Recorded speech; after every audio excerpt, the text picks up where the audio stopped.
Dad. Sorry I didn't write sooner. Things have been non-stop out here. Being on my own has been such a rush. I wish you could see it. The views, wildlife, the locals.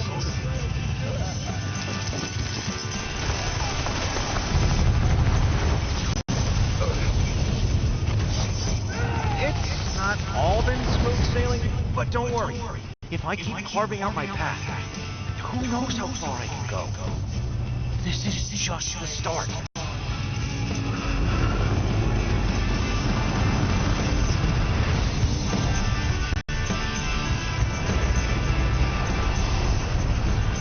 At Crusader, start small, dream big.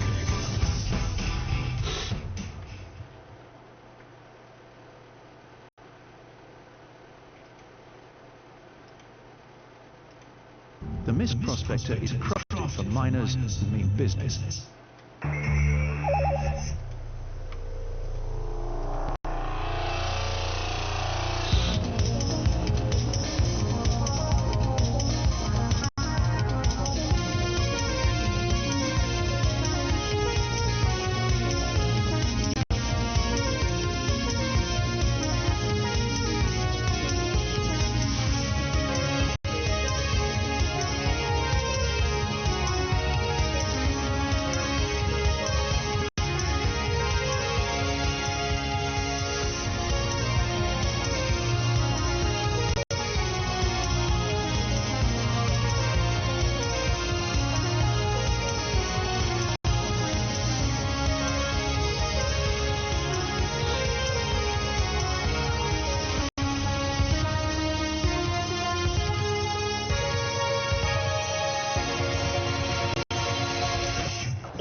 Up next, an old favourite from the show floor.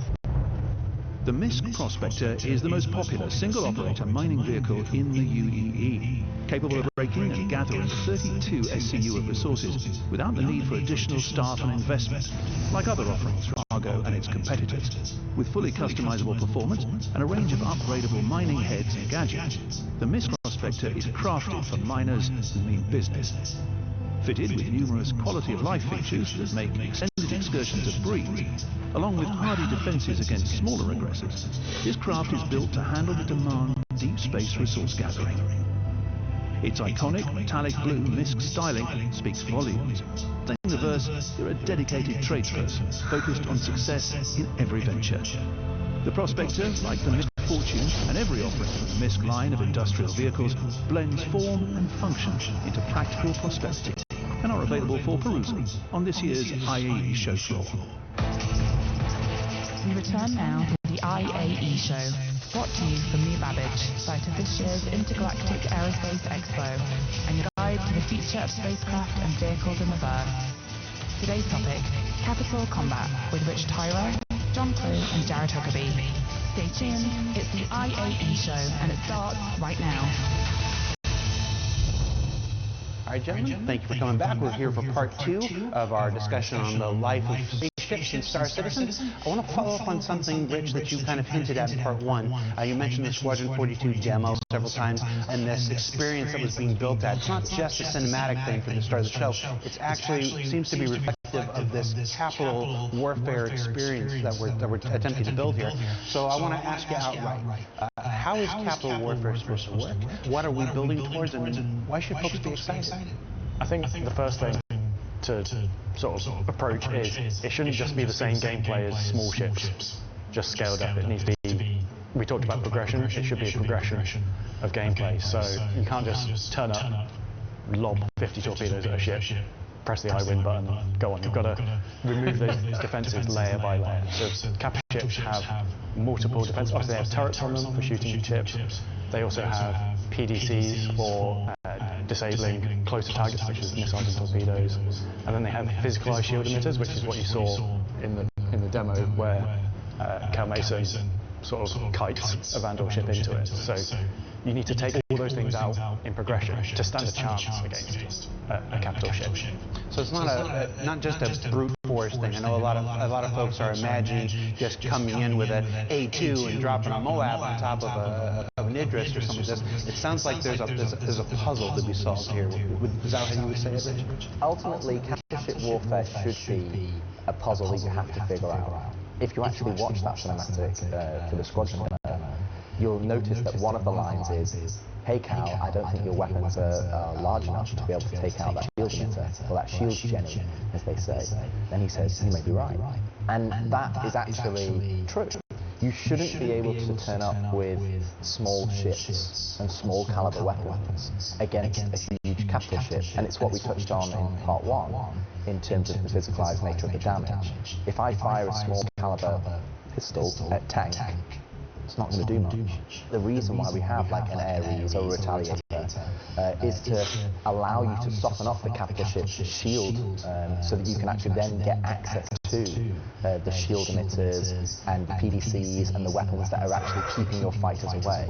And the way that the shield faces work is that they're underpinned by physicalized shield emitters, which are then connected to the core shield generator, or in large capital ships might have multiple shield generators. So ultimately, your first foray should be like, okay, which shield face are we going to try and soften up and dampen to weaken it, to be able to then send in a squad of fighters to be able to target certain shield emitters, another squad to be able to target the PDCs, or in case if you're taking to a much larger ship, like a Javelin size, which will have flags. So you'll have to basically figure out, okay, this group or this squadron will take on this squadron will take on this, and this is where the hologlobe comes in terms of you're the admiral of the fleet, you're going, okay, right, I'm assigning you this target, and then if you're a fighter, you're going to then receive markers, and then obviously you're going to be connected to be able to say, okay, go now, I want you to attack now, because you need to have a coordinated alpha strike.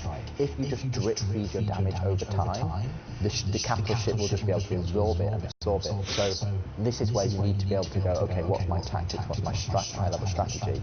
And then once you've taken out the PDCs and you've taken down a shield phase, that's when you've got essentially two options. One option will be board, so you'll be able to then use our hacking gameplay, and then obviously you'll have to fight your way through to the bridge to be able to take over it.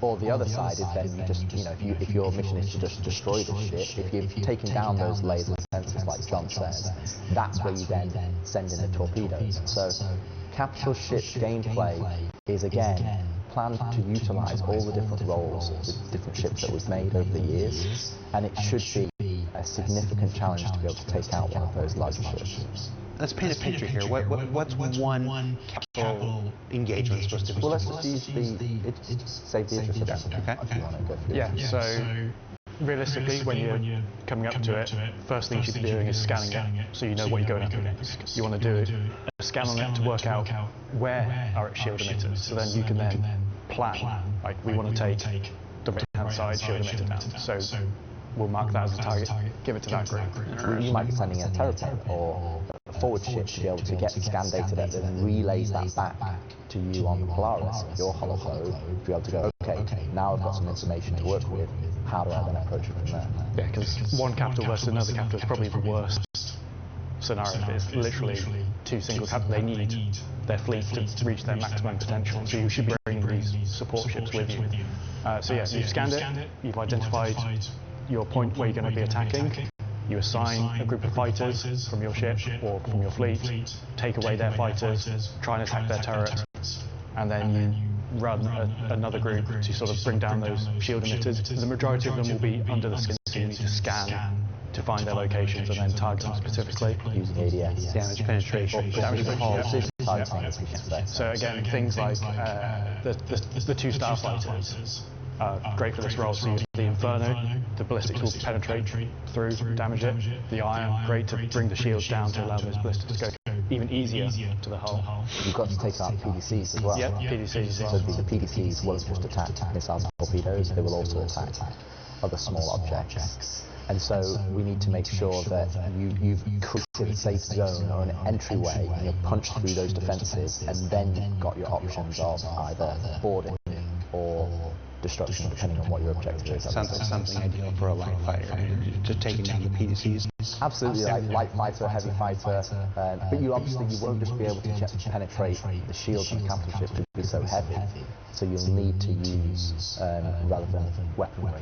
That's where really the capital ship's main weapons come in, because they're the ones that are actually doing the main damage on the shields to be able to soften it up, to allow their fighting support ships. You can't just roll up and just try and out DPS. I mean, you can, but you're rolling the dice. You know, is my capital ship going to be better than your capital ship? Am I going to be able to maneuver it well? Because that's the one thing to discuss about shield emitters. Right now, you have a shield generator that kind of creates a bubble, and we say, okay, this is this face, right face, left wing.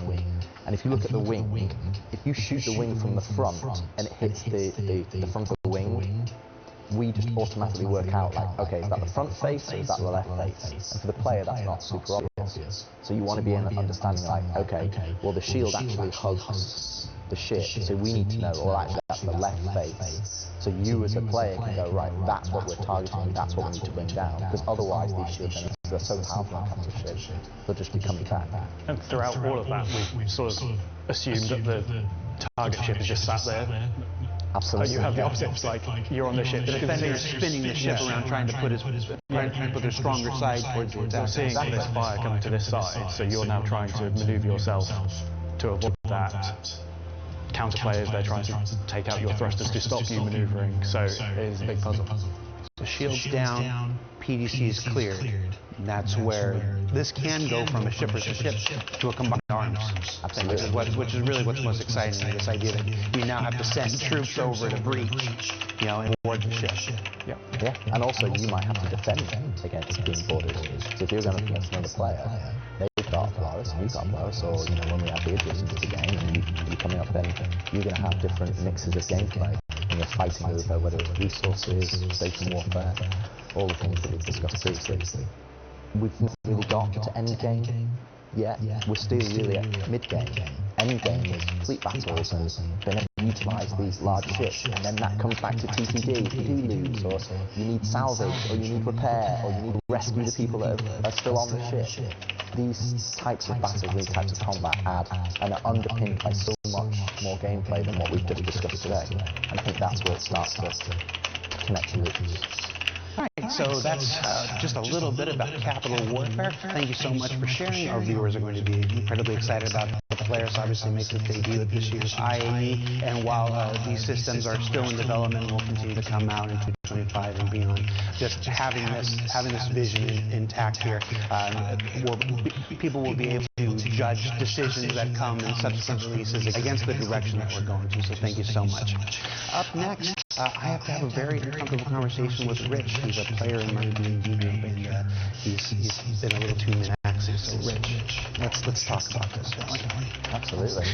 The classic returns. So today on War Makers, we're going to talk about Henry Brown, an exciting inventor who in 1886 filed a patent for one of the most exciting inventions of all time, the file cabinet. So it turns out that in North America, most of the melons people think are cantaloupes are actually a different varietal of muskmelons. With the story of the star system with richest history in the UEE.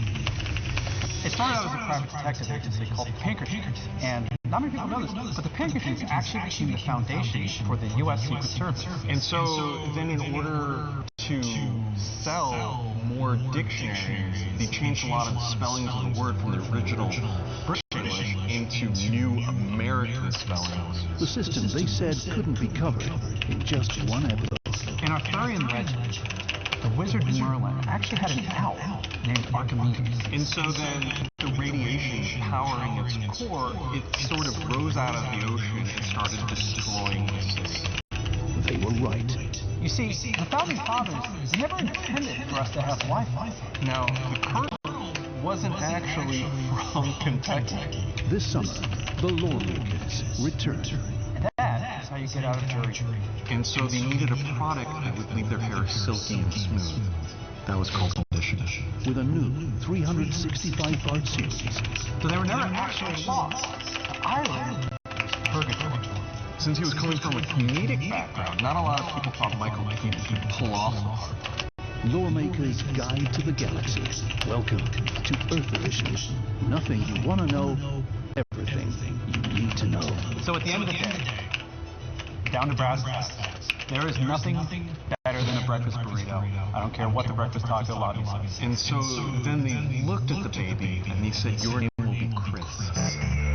The RSI Polaris arrives on day 5 of this year's expo.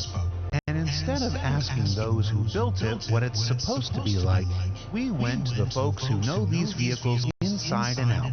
The testers dedicated to putting power through its paces. We return now to the premiere of Pew Pew with the Polaris, presently in progress. The torpedoes are very interesting anyway. The boat for the ship. It's the first time. Yeah, first time X10. They are massive. Yes. I think they do twice the damage size now, which is crazy. Yeah, it's ridiculous. Move slow, but they're cool. Yeah. Especially when they hit. They're big slow missiles. Yeah. Might need changing, but we did do jousting with it during the PT.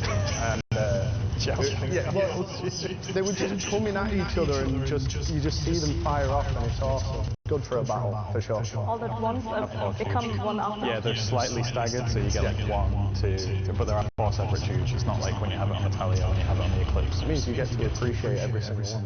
Yeah, exactly. Plus, you get 28 of them. Yeah. Which is a lot. Yeah.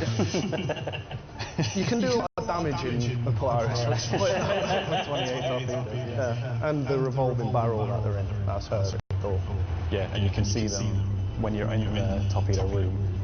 You can like see them get loaded into the racks. Yeah. Like you're in there. Yeah, there's like glass in front of it. It looks really slick when the torpedo like rolls into it. The chin turret on the front, they now have bespoke guns on. They're now, I think, size 6, and they were previously size 5, but they're completely bespoke to the Polaris. We basically made it as big as we could so that you could still see out of it. And the top man turret, I think, are now quad size. Are they repeaters? They're laser. Is it the ones on the side that have cannons? The chin turret is ballistic. You also have 2 remote turrets. Yeah, one of them is just like repeaters and one of them is missiles at the back. Which you get plenty of ammo for. Yeah, those are your 2 support seats in the bridge as well, so you're like in the command deck. I think it's the most guns we have on any ship at the minute. Is it not challenging like with the Hammerhead? The Hammerhead is going to be close, I think, but it's a similar experience but with bigger guns.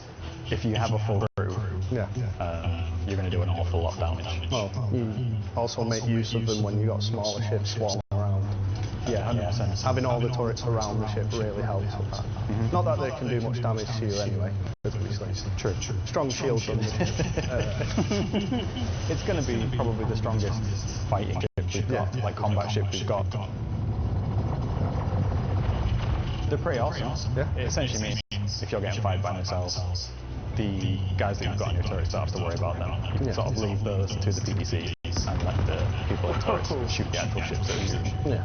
Won't hit everything, but you've still got your usual countermeasures. It's just that capital buffer as well. Oh, right. Which are massive. Yes, I've seen the smoke screen that comes out. Yeah, and you can stack them because they're bigger anyway. If you stack a few of the flares up and then set them off at once, it's like a fireworks display. It's crazy. But yeah, the PDCs when we did the first implementation of it, and I was testing it with Chris Danks, who's the designer, and seeing the first time a missile locks, and then they immediately sit up, turn, and then as it hits they start firing. It's pretty awesome. They do only work if a missile is locked on. So if one has missile lock, then the PDCs will work because that's how they function. Yeah. But if someone's just dumbfiring missiles on torpedoes like they won't see it. They're really good at dumbfiring missiles. They might have to. I mean, it's a big target, so I won't worry too much. No. So yeah, guys, that's our review of the RSI Polaris. We hope you guys enjoyed it. Wait, guys, we need to talk about all the 6 toilets.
Where's my train? Welcome back to the show floor. The Drake Vulture enjoys a unique place in the galaxy as one of the only widely available vehicles for space salvage on the market today. With strong revenue potential, pilots, and much greater flexibility than the larger Reclaimer from Aegis, the Vulture uses its popular thin-arm shape to excel at both hull scraping and structural salvage, generating up to 25 SCU of recycled material composite in its buffer and cargo grids combined, whose current market value contends with that of popular commodity Quantanium, but without the associated dangers included with traditional mining. Ultimately, the Drake Vulture remains a satisfying and straightforward option for those looking to fund their further adventures in the verse, and can always be found on the IAE show floor for those interested in learning more. Welcome back to the IAE show. On today's episode, we explore mastering flight with Rich Tyler, John Crick, and Jared Huckabee. It's Thanksgiving on Earth, so we give thanks to the best ship manufacturer in the verse, Drake. I said it, and I meant it. Nobody owns me. It's the IAE show, and it starts right now. Okay, we're back. Part 3, final part of our conversation about life of spaceships and Star Citizen, and it's time to address the interest in the room here, master modes. We've been talking about master modes for quite some time, building it up as the big savior of the spaceship combat experience. It released to mixed reviews at times. You know, some people are for it, some people are less than for it. We'll just say that kindly. I want to talk about what our plan is, what our vision is. Where are we going with this? What is the plan moving forward with master modes? And I'm just going to take off from you two here. Thanks, guys. Right? I think the big thing around master modes is that it's never was designed to be a static piece of development. We always wanted to make sure that we were adding in new systems as they came along that influenced those design decisions that we made at the time. And I think two big pieces of feature work that we're going to be bringing to Star Citizen that's going to have a drastic change on how we implement master modes is going to be crafting and quantum boost. So now with master modes itself, we have obviously the two master modes, SCM and NAV. The big thing is that we're going to actually be demoting or converting those modes from master modes to operator modes. What it inherently means is that we're still going to have a mode that is dedicated to fighting and having combat. There is going to be a mode that's dedicated to your quantum. But we're going to be removing some of the fail-safe restrictions that had when you switch in between these modes. We're going to be moving towards one cohesive speed between all operator modes. That speed is going to be more akin to what you'd imagine SCM speeds are now. But there's two big, huge caveats that come into that. First off is crafting. So crafting will allow you to upgrade your ship and to tier 1, 2, 3, 4, 5. So if you want to have combat at higher speeds, if you have a tier 5 ship and you have the best thrusters and you've specialized, you bought an interceptor ship, that will be more applicable to those types of ships. So that gives people options to choose, like I want to have this type of gameplay versus this type of gameplay. Having that cohesive unified speed, the one thing that we really need to address is this kind of like nav flight mode that is kind of, it sits in this very odd position in terms of you get out of LZ and you're flying up to the space station, in atmosphere your speed is really closer to SCM speeds anyway. You're not flying at 1,000 meters a second. You can pick up a start a bounty hunter mission now, be sent to another planet, and then the closest quantum point to that POI might be 500 kilometers away. And that means that as we add more dense POIs, that's going to only exacerbate this situation because we can't quantum markers everywhere. And when we start to add more space exploration and more missions towards the different guilds that we're operating on, you're going to having to go into deep space and going to these large distances. You don't want to be in a position where that's taking such a huge amount of time. We want you to be spending more time doing the mission than flying around. This is where Quantum Boost comes in. Now, the way that Quantum Boost works is kind of it connects your flight speeds to your quantum level. So quantum travel is for flying millions of kilometers away when you have a specific quantum marker that you're flying towards. Then you've got your flight speeds, which should be, say sub 20 kilometers, where you're flying around, exploring planet or fighting at a POI or doing a bounty hunter. But anywhere above that, we want to kind of accelerate that process of that navigation. And Quantum Boost goes all the way up to your top speed of SEM or top speed of our current nav node, all the way up to essentially attempt of quantum travel speed. You have this spectrum of speeds that allow you to navigate the large spaces in our game, but also then still stay true to some of the intentions that we delivered in master modes. Master modes we talked a lot about, and the combat side broadly staying the same. The nav side, that was the limiting factor. We often said, like, it's too fast, but not fast enough. The amount of times we watch new players go into nav, go towards a station, and then we'd be sat there going, they've not stopped in time. So Quantum Boost was always supposed to be that bridge gap, and without it, we were left with this sort of nav mode that didn't do what we wanted. And it also, because it's quantum and it's creating a bubble around your ship, allows us less friction in traversal, because you go in quantum,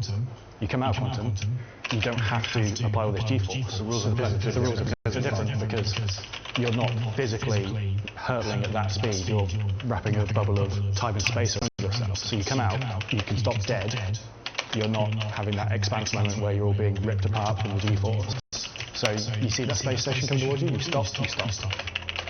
The one limitation that we are retaining is the fact that you can't have your quantum drive enabled and also your shields. And ultimately, that's a binary decision. Operator modes will start off as the default configuration that we've set in terms of the controls, in terms of the MFDs and what you're capping onto your HUD, in terms of your resource network presets. But that doesn't stop you from then going in and customizing it. We're providing an initial, hey, this is what we think is a good default setting. But then it's up to the players then to customize what they want on their cache, what they want on their MFDs, and then they have options to them. And they shouldn't have this constant switching modes to gain access to certain operator modes. You know, we're removing that friction. And through all of this, because that binary distinction is between modes, you have to be in this mode or this mode, and there's all these very strict rules between the modes. You keep your weapons through all this, so this becomes a more tactical decision in combat. But if you need that sudden burst of speed, either to get away from something or to catch up to something, you make the choice. You sacrifice your shields, certain, but you can still bring your weapons to bear to get there. And the second you're out. And ultimately, that is underpinned by your resource network engineering. So if you're on a single-seater ship, that's obviously at the pilot's behest. But also if you're on the larger multi-crew ship, you can then use the engineering terminal to be able to have those presets available to you. And through the use of crafting to improve your components and, of course, your presets and Quantum Boost, rather, you can get up to speeds that are approaching the current nav speed. So we're not taking that speed away. We're defaulting everything to a speed that is closer to today's SCM, and then giving the player choices in how and when they can get up to that speed without completely disabling your. I mean, ultimately, it allows us to keep the kind of the default. We're trying to move towards a balance across the game where you can start off easier and it gets harder. So we want the default to be open and compatible to lots of players. But then as you start to specialize and it becomes hard to master, you start to work in different avenues of different professions that you like. That's where you can start to customize your ship. And I think there's a key takeaway or a key point to also make is that if you don't want to craft, if you don't want to go down that route because you just want to shoot ships and be a combat pilot, or you just want to be a miner or a space trucker, there's nothing wrong with it. You can still gain access to this because player trading is going to be something that allows players to gain access to these components and ships without having to go through some of the grind that they have, and obviously now reaping the benefits of that. But you have lots of choice. Obviously, there isn't one prototypical Star Citizen player. Developing a system that's going to please everybody is an impossible task. We can only work towards our goals and our vision for what we want this to be, and hope it applies to as many people as possible. What I like about this is that you can never go wrong with putting the choice in the player's hands. At any situation, when you're going to want your speed, when you're going to want your shields, you'll always have your weapons from now on.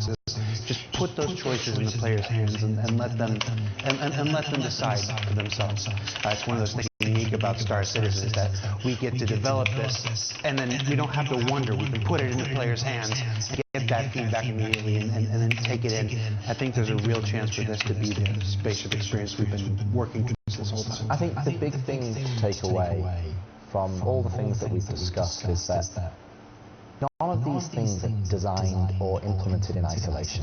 And where we're trying to go is like, you know, when we talk about combat that is, say, not as fast as it was in previous updates, hopefully people understand we're doing that not just because we don't like fast combat, it's because we want to give players options to gain fast combat or gain slow combat depending on what choices they make with crafting or their purchases. Then it's on a scenario where, you know, capital warfare is, you know, you need to be able to use precision targeting, and that's why we developed that feature so that you can have good subcomponent targeting. And I think when you start to see some of this bigger picture come together, and you start to see all of these individual pieces, you might not agree with it, and there's nothing wrong with that. Absolutely nothing wrong with that. But ultimately, that's what we're trying to do. That's how we're trying to connect all these pieces together to create this experience that ultimately Chris is the one that is setting that vision, and we're trying to execute on that vision for Chris. And that is what we're trying to work towards, and hopefully people can start to see some of these pieces connect together and why some of these decisions have been made. And you know, and hopefully they enjoy it ultimately at the end of the day. So Rich, John, thank you so much for taking the time to share this vision of Star Citizen's spaceship gameplay. I think there's no better place to do that than IAE, a celebration of all spacecraft and vehicles in Star Citizen. It's come to my attention that the last two parts, when I've attempted to move us on to our next topic, folks have been changing the channel. So I don't want you to do that here. Up next, I'm going to talk directly with John Crew and explain to him my true vision for the spaceship jalopy once and for all. Change the channel. Hey, you! Yeah, you! Are you a DIY security super fan? Have you seen every Garmin live stream and specials? Well, you haven't seen this. Hey, it's gonna blow your mind. Sign up for all the casualties, catches, and kills. Too hot for open comms. Too intense. Too brutal. Too spicy for Spectrum. When things get dicey, go extra spicy. Subscribe now.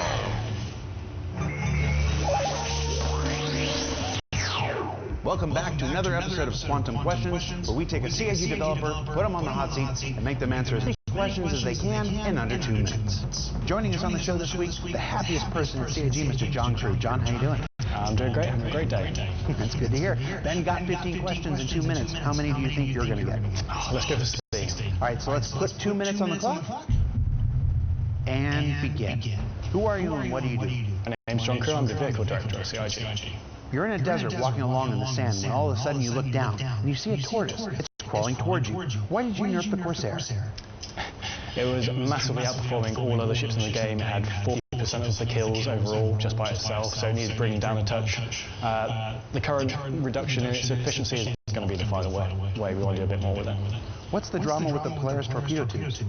It's not clear that they actually rotate and feed from the bottom and skirt around the elevator shaft. Is that what they really do? That's what they do in the animation. Where is my Crusader Starliner? It's going to be after 1.0. Will you ever make the Rock DS good? Yes. So we want to enclose both players, whether they're going to be side by side or line astern, still to be decided. Tell us what the ship from the tease at CitizenCon was. It's a variant of one of the ones we teased last year. Ooh.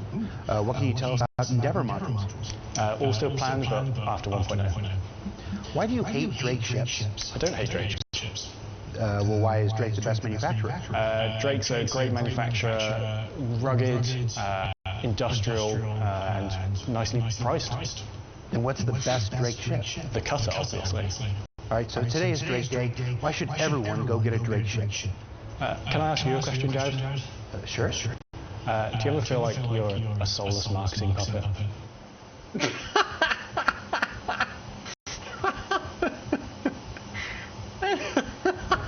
What's the deal with the mule?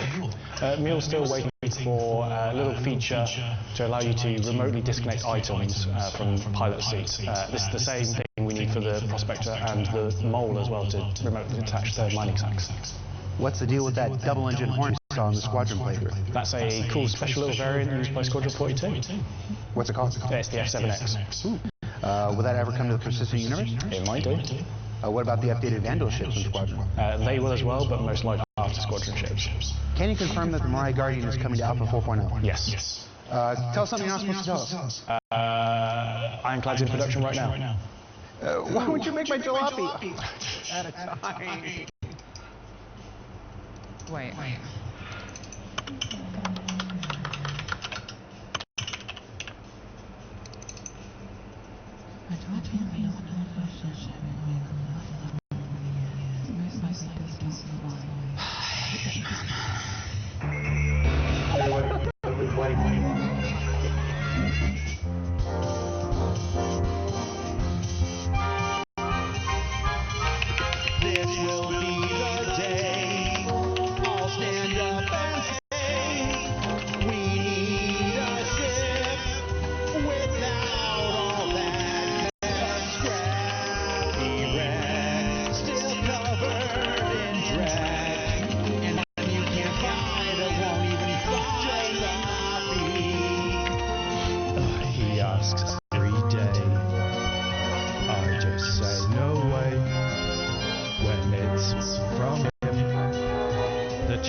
This is hilarious.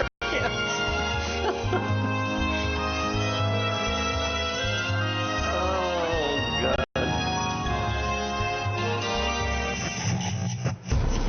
Signing off.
No.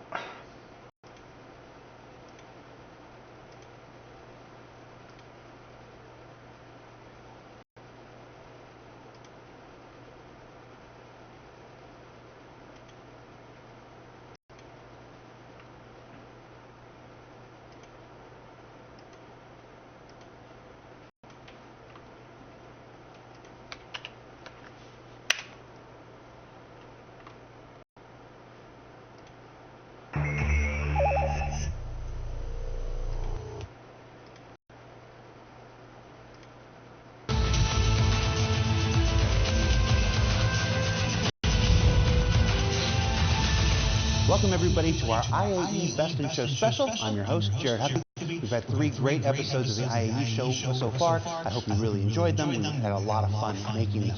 On our last episode, our Best in Show special, we wanted to do something a little bit different. We wanted to have a one-on-one chat with a certified Star Citizen legend. So let me see if I can give you the proper introduction.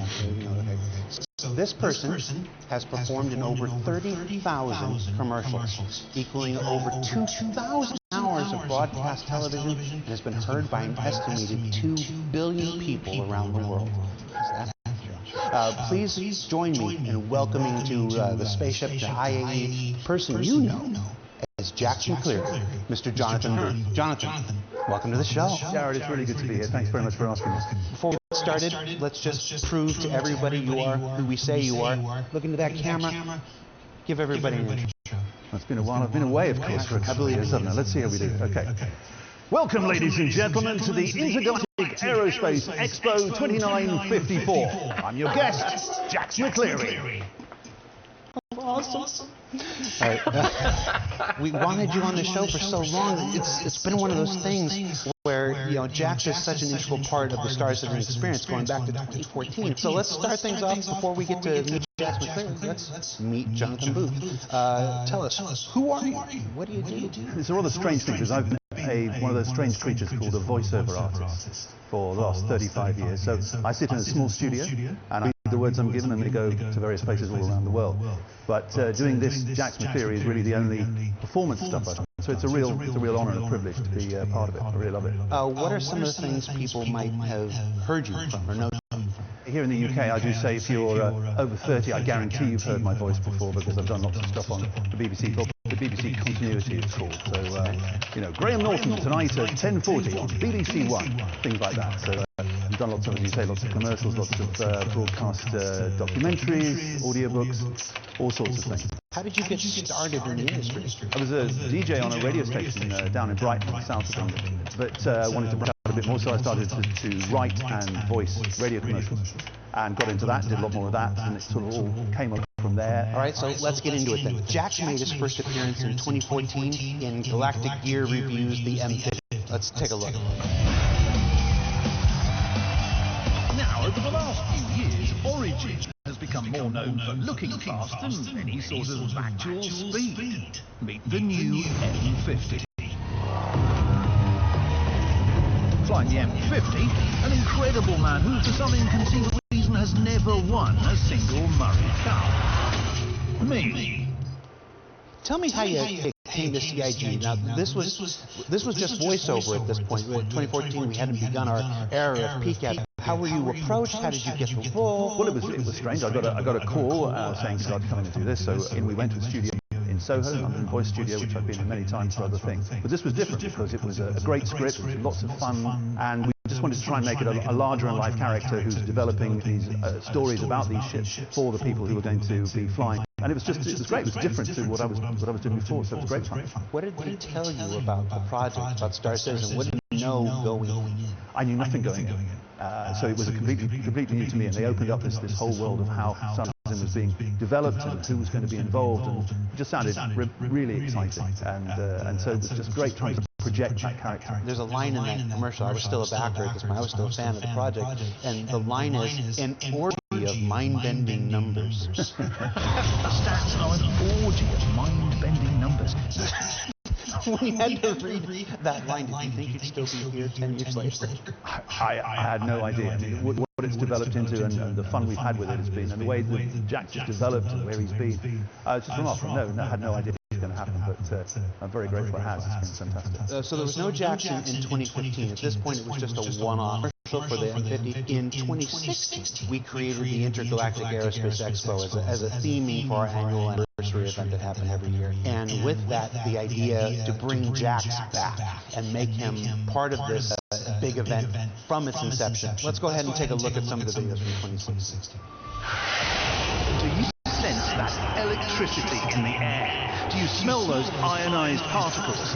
Do you feel your bowels loosening with a deep thrum from hundreds of thrusters firing at once? The really incredible thing about being here at the Intergalactic Aerospace Show is the unexpected surprises that sit idling around every corner.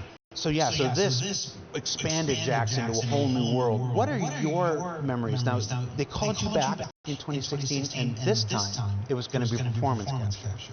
Which I had no idea what that was. So I turn up at Elstree, through those famous gates, amazing space, surrounded by camera sensors, loads of people, 20, 30 people, and then I'm requested to put on this essentially large black condom. I have no idea, the most undignified thing that I could think of. And then they produce these amazing things with this stuff going on behind me, which is extraordinary. Of course, we didn't see it, because the technology then, now it's live, we can all see it as we're doing it. With the sheer size and skill of the Aerospace Expo, it can be easy to get overwhelmed by all there is to see and do. But then it was a very iterative process.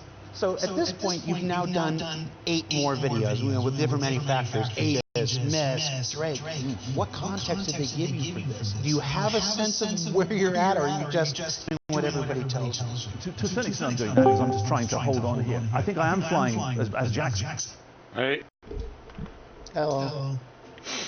You got to watch some of these videos. Oh, yeah.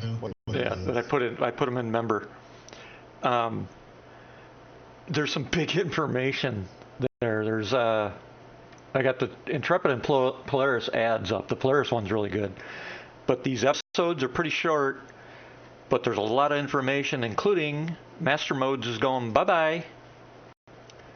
Yeah. I've seen that episode 3. Okay. I've seen episode 2. I don't know that I've seen episode 4. I'm watching 4. I don't know, but I'm watching it right now. I'm streaming. All right, yeah, go ahead. I'll watch it too. Okay, it's on this. Yeah, so. Quite often it is. I'm flying by the seat of my pants in a space where you haven't got that much to react. Well, you've got nothing to react to because it's just a big cube. And so having to try and imagine where the ships are and react to them and trying to hold all that in my head is quite hard. Moved to 2017. In 2017, just one video came back for the release of the Aegis Hammerhead, one of the fan favorite ships still to this day, one of our more popular releases. Every day they're not getting shot at, Alfonso EVAs across the entirety of this 100-meter long Aegis Hammerhead to visually inspect the dozens of guns and missile launchers that make this patrol ship such a formidable foe. Optics, targeting systems, mount connections, head threading, even lubrication levels all must be checked, rechecked, and meticulously maintained. Basically, all the worst parts of operating really big and powerful guns. What do you remember of this? Was this still back at Imaginarium? Where did we do the Hammerhead? I think we might have still been at Imaginarium for that one. We then moved in the next year to Nottingham to do it there. But again, the same, where the studio is wasn't necessarily. We're watching the episodes that I posted in members chat. Traveled with us as we went. So in 2018, Jax took a break, and we got Kabuki Theater. Me and John Crew and so many other people. Less talked about that, the better. So we're going to take a break here right now. While we do, we're going to play something. You actually auditioned for 4 additional commercials before we landed on Jax. We found the original footage. We're going to play it for backers right now. So stay tuned. We'll be right back with part 2 of our interview with Jonathan Booth. The Neumann factory in Germany. It is one of Everyone knows Jonathan's performance as the soul of Jax McCleary. But did you know he auditioned for other legendary Star Citizen commercials as well? We've unearthed the following footage as a fascinating look at what might have been. If someone were to ask you, what is speed? What would you tell them? Is it simply a measure of distance covered over time? Well, yeah. I mean, that's it exactly. What are we saying here? Legendary fighter pilot Aria Riley once said, "Give me a fully loaded Hornet, and I'll shake the gates of heaven." Yes, assuming I don't crash into an asteroid first. Remember, this is 2014. A comm comes over the spectrum with a job. All it is an amount of cargo, a delicate timetable, and a risky route. Unless it's second-class junior cartographer Tessa Bannister. She was in charge of all the ICC scans, and I miss her. Every great dance needs someone to lead, someone to follow, and someone to tango. I'm not entirely convinced every one of those auditions were real. We're back, everybody, with part 2 of our interview with Jonathan Booth. 2019, Jax made his triumphant return with his next evolution from Galactic Tour to Whitley's Guide. This was assisted by the addition of our marketing cinematics team, and to take Jax to new and better heights. After a year off, did you think you were done with Jax? Were you excited to get the call again? I missed him. I did. So it was great to get the call again and to come back in with a whole new universes and ships to discover. So it was great to get back. Let's take a look at this next evolution of Jax McCleary here.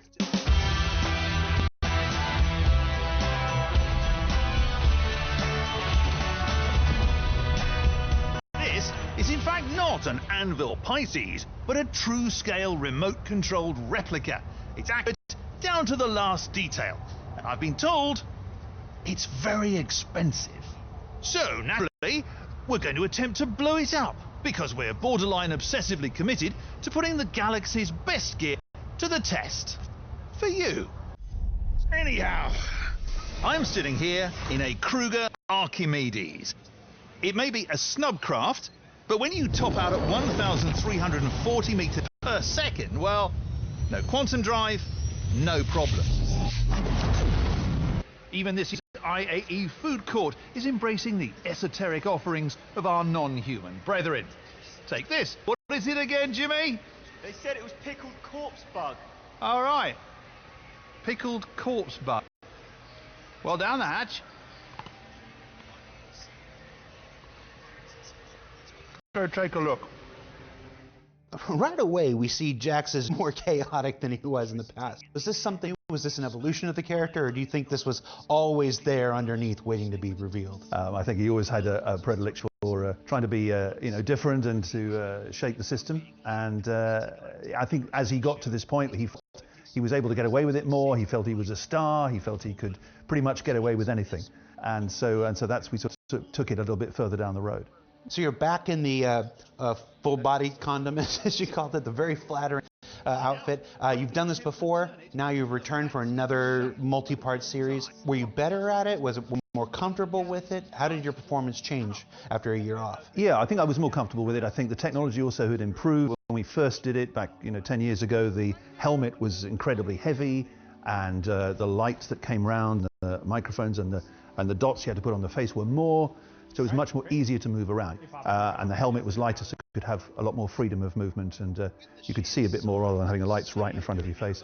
You could actually see what was going on, so it was easier. And one of the signature elements of this 2019 Whitley's Guide Evolution was the introduction of Jimmy.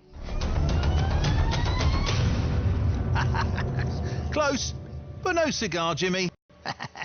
When you found out you were going to have a sidekick now, what were your thoughts on Jimmy? What was it like working with Jimmy? Jimmy's great. Jimmy's he's a fantastic character, and he's a little gentleman. He's a good guy, and I think he turns up to make Jax look bad, which is what he does effectively. He's the good guy. Jax came back again in 2020 and 2021. Let's take a look at those videos. Jimmy, the blindfold? I thank you. Here it comes. It's a javelin. No, Idris. Idris!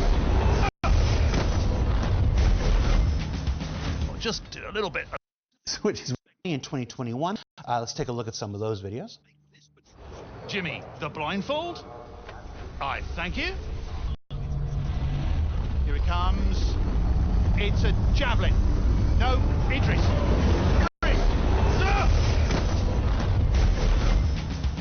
Just do a little bit of that at the bottom, finish that off, there we go. Jax McCleary. Ha! I mean, the cannons on those Ares models, was that like a size 7? That is nuts, absolutely insane, raw power. Couldn't have put it better myself, mate.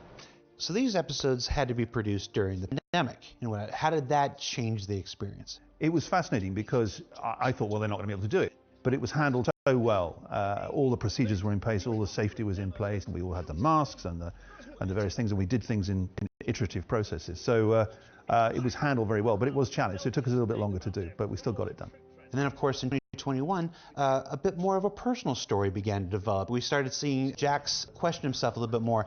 He wrote it down, do some serious soul searching before he eventually steals an Odyssey prototype and take off into parts unknown. Were you excited about this change in his behavior? I was, because he's really starting to sort of, as you say, a bit of self-doubt, a bit of sort of, is this the right thing for me, and am I doing the right thing? And then when he paints the roof with the Redeemer, I think it is, and then he decides, no, I've had enough of this, and off he goes. So very exciting, you know, character narrative arc. Was there any correlation between you've now been doing this since 2014, thinking like, how much longer can I go on? Do I want to do something different with the character? You know, he's got so many ships to play with and so many new things to do, but he's got to find new systems, find new people to play with, and just see whether that's the way he wants to go. But I think, you know, he does miss, he misses Jimmy, I think. And then in our final year of Jax in 2022, we find out where Jax went. Jax is lost in the pyro system. Let's take a look at some of these videos here. Bob! Would a call have killed them? Oh, hey, Jax, do you want to come back, host the show? Sorry, Jax can't take your call because he's dead. Guys, I do know my way around an 890. Since your hideout's a derelict Origin super yacht, I may as well take advantage, so... Whoa, no need to resort to fisticuffs to decide whose Aegis ship is the better. So, folks, Ruin Station is about as big as it is creepy. Maybe we can find a ship to stow away.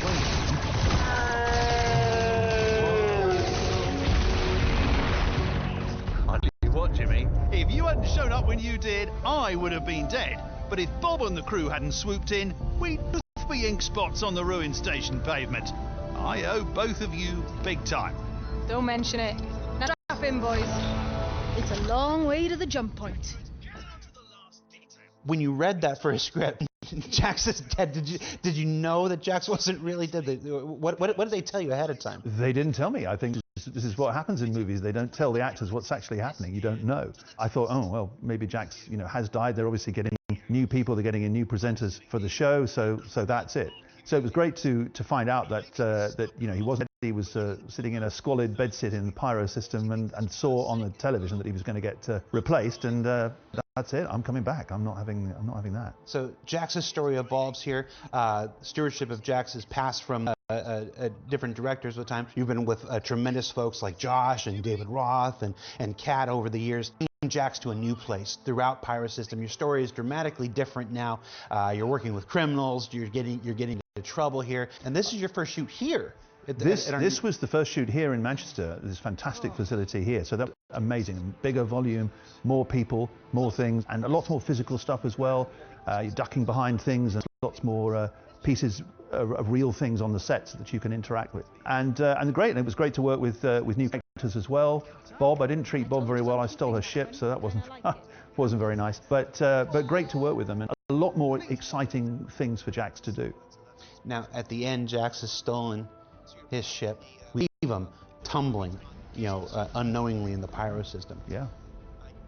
We haven't been able to pick up Jax's story since then. Our wonderful marketing cinematics team, they went to work on finishing out Squadron. If you guys watched that amazing Squadron playthrough at CitizenCon, you know where you know where their efforts have been, and that they've been well spent. But I want to ask you, where do you think Jax's story goes?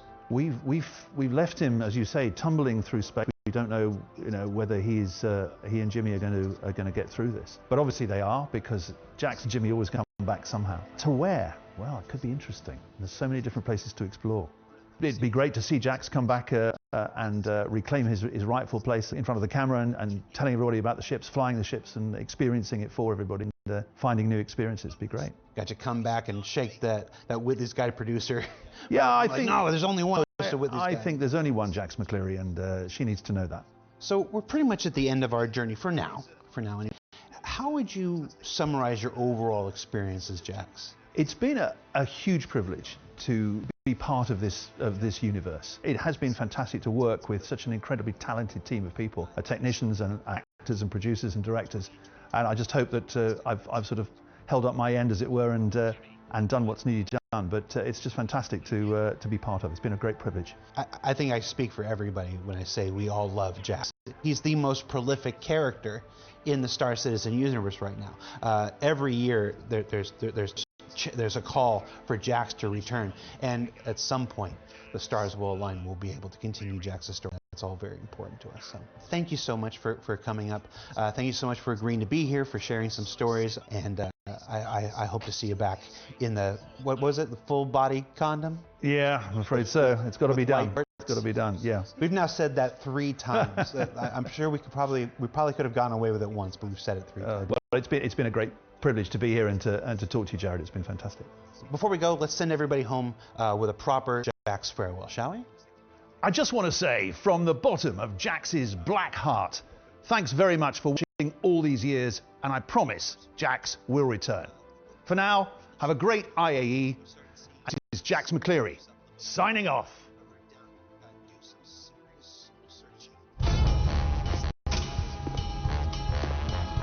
Jax McCleary, didn't we leave him in a Corsair in Pyro somewhere? I mean, that's a Drake ship. You guys know how Drake ships are built. He's gonna explode. He can't hold up those solar flares. Jax and Jimmy end up in some outpost somewhere.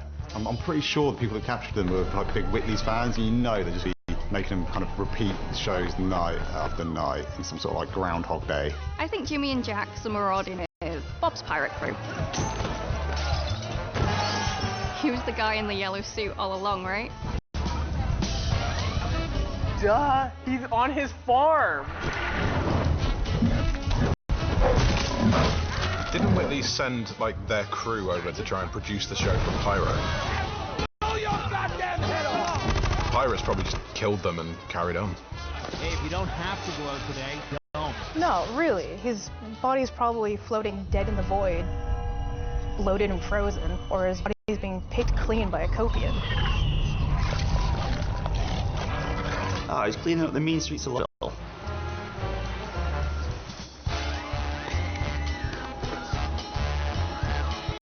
I got it. Jax McCleary, Valakar Hunter.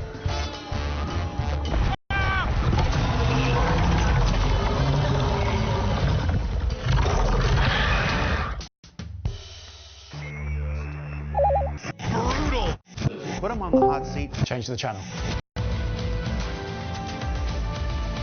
Alright, that was good.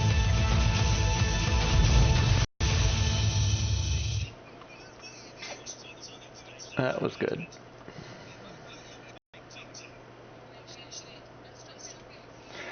Alright, all caught up. Let's see, which one was this?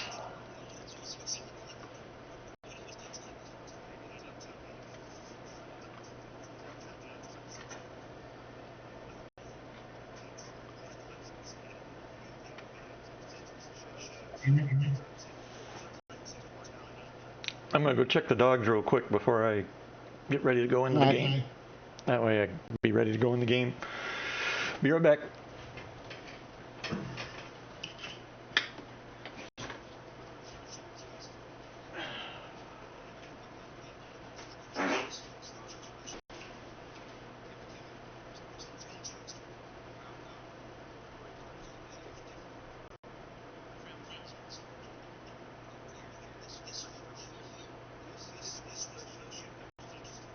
Hey, Beagle, can you hear me?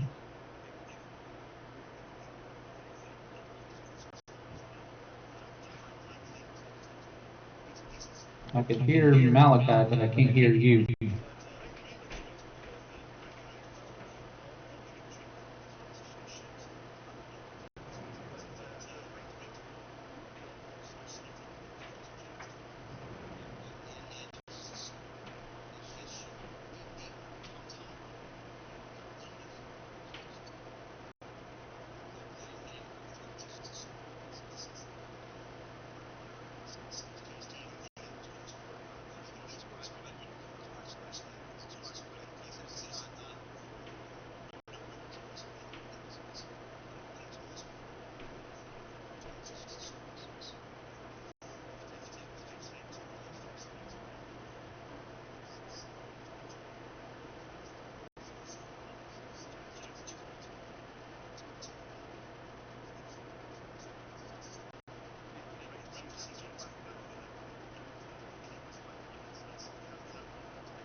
Can anyone hear me?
Eagle, are you talking, or is it just your light is flashing for some reason?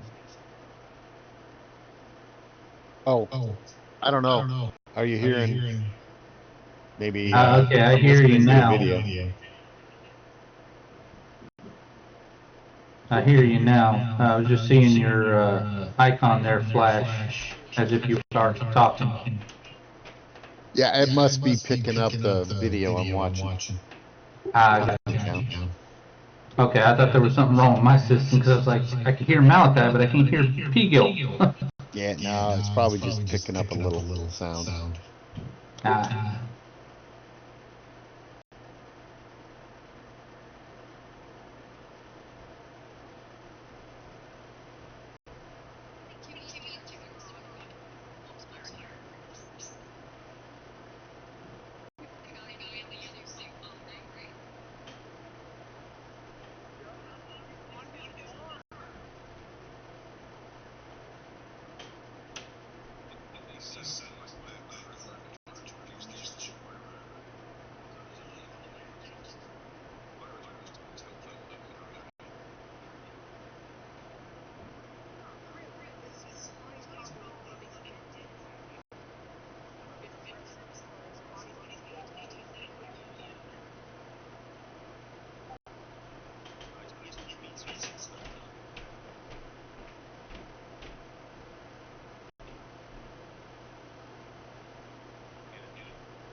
So, what do you think about their idea for adjusting master modes?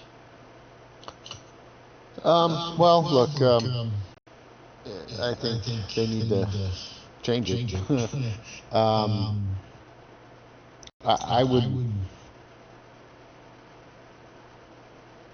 I still they're shutting down. You've got to shut down shields, right? So basically, they're making it like you want to turn on the quantum drive for anything, right? It takes so much power you can't run your engines, right? Right. But clearly there is enough power. You could run your engines, right? So I don't know. If they made it more visible to say, hey, this is the power settings you have, but really underlying is these other power requirements, right? Right. That can't be tweaked, right? This is just a hard power requirement for your engines to work, right? And that might help or something, but at least swallow it for me, but Yeah, it's just that they're saying that basically they're going to make the nav, flight, and quantum be operator modes, and then you're going to have like a quantum boost in between quantum and SCM. I don't know exactly how that's going to work for everything. I mean, we need something. It was interesting that they said, hey, we just can't have all these nav points, right? Right, exactly. And so, okay, great, but, way back when, we could just quantum any direction we wanted to, right? I just point and I just engage quantum. It's kind of like what we're kind of getting that back, but it's not full quantum speed, right? It's a far reduced speed. It's still way faster than. Yeah, I think they said it's like 1/10 of quantum. Yeah, it's just way faster than obviously nav mode or anything, like that. But so yeah, it's kind of nice that it's a return to what made sense, right? Right. And I know, and they got rid of it because people, as soon as you got into a fight, you just boom. If you didn't want to be there, it didn't matter which way, you just hit the quantum and go, right? Right. And people would just evade. There was no way to bounty hunt or do anything because at any moment somebody could take off in a direction that you can't follow and you can't track. So true quantum, they want corridors to be able to make gameplay on, right? So if I'm going to quantum over to this place, I have to be on that pathway. Right, exactly. So you can set up interdiction, you can do all these things, right? All these gameplay elements kind of fall in now, And yeah, so, I'm just wondering how they're going to actually implement it so that it doesn't. I don't even know how to pose the question. yeah, I don't know. We need something, though. I mean, granted, I cheat, right? I do I kill power, right, in the middle of say a spline jump, right? Right. To get to a location, right? I basically just set myself up into a path, a quantum pathway that gets really close to my objective, and I'm killing power, right? It's disruptive. Right, yeah. You lose. It's a pain in the butt. It makes no sense. Why do I have to do this garbage abuse of the system to just not sit there and fly at 400 meters a second, to some location. That's, 700 kilometers away, right? You talking about the new change coming? The new... Yeah, and it takes forever. So that's nice, great. They're listening somewhat and making some sensible changes. Well, some of us bitched a lot. Well, we used to be able to do it. If I wanted to go there, I would just anywhere, any direction I wanted to quantum, I could quantum. So this is kind of a return to that. What I was getting at was some of us are really let loose on master modes. Well, Matt, yeah, but they're still maintaining a lot of what master modes is. In reality. Well, in terms of mechanics, I didn't have the problem they with are that. letting us have weapons. Yeah, I had the problem with having to change literal modes and weight and drop all of our defenses. And that's going away. I still don't like the fact that shields drop. Yeah, they're not going to let you have shields only for quantum boost. engage. Only for quantum boost, which I have no problem with. And your defenses remain online for quantum boost. You don't lose everything. Your shields will go down as you boost. No, your shields are used to charge the boost. Once your shields are up, your boost runs out. And then they recharge. Okay. So, it'll beg to see how long I didn't catch that. Are you implying that you are draining your shield strength buffer, your shield energy, to boost? Yep. Which is a very common thing that a lot of other games do. So now you come out of boost. You have no your shields are going to have to charge. Right, but you do still have your weapons. The idea behind boost is, one, to let us go anywhere quickly, and two, be able to escape a fight long enough that we can then nav away, that we can quantum jump away. But on the other side of the coin, that fighter that's following you will also lose his shields if he boosts to stay with you, but he's also then going to also have to contend with, well, you don't have shields, neither does he. And so, is he really going to want to try and take you on in your, whatever ship you're in? If you're a cargo ship with big guns or something, that fighter's going to have to make a decision.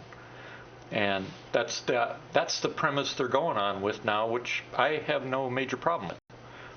There's got to be a give and take of some kind. And doing it for quantum boost makes the most sense, I think.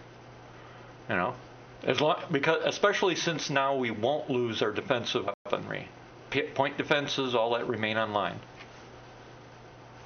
Yeah, I can dump flares and chaff. Exactly. Which makes no damn sense. Why the hell would my chaff and flare be disabled?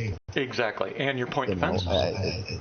Yeah, and your point defense, right? Exactly. It's like, really? Come on, guys. Who would do that? Who would, in their right mind, ever? Exactly. And that's why I said, us that bitched about it the loudest, I think, finally got heard. Because that's not good. I mean, we'll see. It definitely needs to change from its current form. We definitely need a free high-speed navigation option, right? Like we used to have full quantum. Now, granted, the full quantum speed was we didn't have. This was pre-spline jump, right? We didn't have that. Ability. Right. We just jumped and stopped when we wanted to. Yeah, we would just jump and stop when we wanted to, but it was never used in in planetary going around from locations up the planet. I would prefer to have that back, but at least they're making changes to what they get. Yeah, but I mean, I get where they want those quantum jump locations. They're going to have to do something. We're going to have to be able to say, hey, here is this thing I found out in the middle of space, and and be able to jump to it consistently, right? It's my mining claim. It's I found this freaking location on the planet that has this, I need to get back to it, right? Right. And I think that was part of the reason. But I also think that it became a major problem. We could quantum anywhere, but SIG had no way of setting up like pirate interdictions and stuff like that because there was no points that they could use. There were no routes, there were no fixed like shipping lanes. There were no shipping lanes. Exactly. And the only way that they could interdict would be to drop you out and spawn in a bunch of ships right in front of your ass. Whereas now, there's lanes that they'll be able to do that with, and then things expand from there. You know, there's like a shipping lane, but now you'll be able to warp away from that shipping lane out into the wild blue, as will everybody else. But on the main shipping lanes, that's where the pirates and the interdiction primarily will happen. And most of your stuff away from those primary lanes will be human on human. And, you know, some random pirate stuff too, but, you know, it's kind of a give and take both ways now. Because it'd be kind of boring if all we had were space lanes, and then pirate, that's where everybody went, because that was the only place we could go, and that's where the pirates always caught us and shit like that. Whereas now, you can quantum, you know, on a space lane, but stop yourself, and then quantum boost away from that space lane and come in at a different angle. That changes up the, you know, the gameplay quite a bit, so you can avoid it. You know, if somebody reports there's an ambush lurking or something, or people are getting hit by a pirate at, you know, such and such area, people can alter their routes. Instead of staying on that specific line, they can stop their quantum and turn around and go that way for, you know, however long, and then turn back and continue the quantum to the destination they were trying to get to in the first place, and bypass whatever that ambush is or whatever. So it makes sense. Let's see. You guys are already in game or what? No. Oh. I'm not in game yet. I am. I'm just checking out a few things. Okay. Can't join. Session is full. Very depressing. Last night we were all dressed up for prom, and got stood up by our date. Yep. I agree. I put it. I wrote about it today. I'm like, you know, this is ridiculous, and something's got to change. I go, you get everybody all excited about IAE and these big events and shit, and what do we end up doing? The backer, we waste 6, 7, 8, 10, 12 hours. Just you don't get shit done. You don't get nothing done, except frustration. Yeah. That was literally about 5 hours we wasted. Yeah. Now we did get the one phase 3, but it's just coincidence. That was just by sheer luck. We got lucky. Sheer luck. That was sheer luck, is right. That's exactly what it was. I mean, it just. So, yeah. Yep. Nothing thrilled about. No, I'm going to try one more time tonight to get the last of that event, though. The last run. And I think that's what everybody else is trying to do, too, so hopefully we'll find some that are succeeding. Apparently, based on the fact that we got number 2 finished by luck, if we get there and get to that first waypoint for the mission, then it locks us in for the whole thing. And as long as it gets finished, we'll get credit for it, apparently. That's why we got credit while we were all stumbling around trying to organize for that one, the one we got.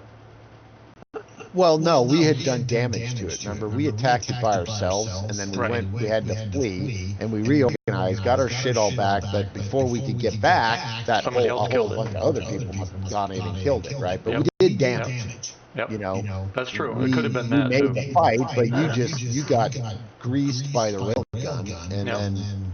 Which I still think was damn cool. Get the fuck out and save ourselves, right? Yep. I wrote to Sig and I said, you know, this is what you call fun gameplay. We're in a Polaris. We're 3 million I lost on that mission, repairing that Polaris. Over 3 million. 3.5 million. What you should do then is write a post about that experience and let them know. And it was bullshit. 3.5 million. Give me a fucking break. So write it up. Whatever. I'm serious. Otherwise it's not gonna get fixed unless people bitch about it. Oh, you guys are in getting. All right, sure. Who should I join on? I don't know. I'm trying to get out of bed. I'm in a pretty stable server at the moment. Yeah, I couldn't. Shit. I can't get out of the freaking bed. There we go. Finally. All right, but you're in the same server as Storm. No, I'm in with N4. I saw him and I just went to N4. I'll see if he wants to join us. All right, your server's full. Everybody's server's full. Okay. Well, I'll just try. I'll just see if it opens up. Yeah, we'll have to come in together as a group, as we found out last night, because once we did that, then we were able to play together.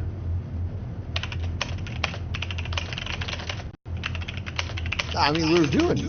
I mean, we had a good crew. We were just like all freaking ready for the ball, and yep. Yep. Totally. Completely.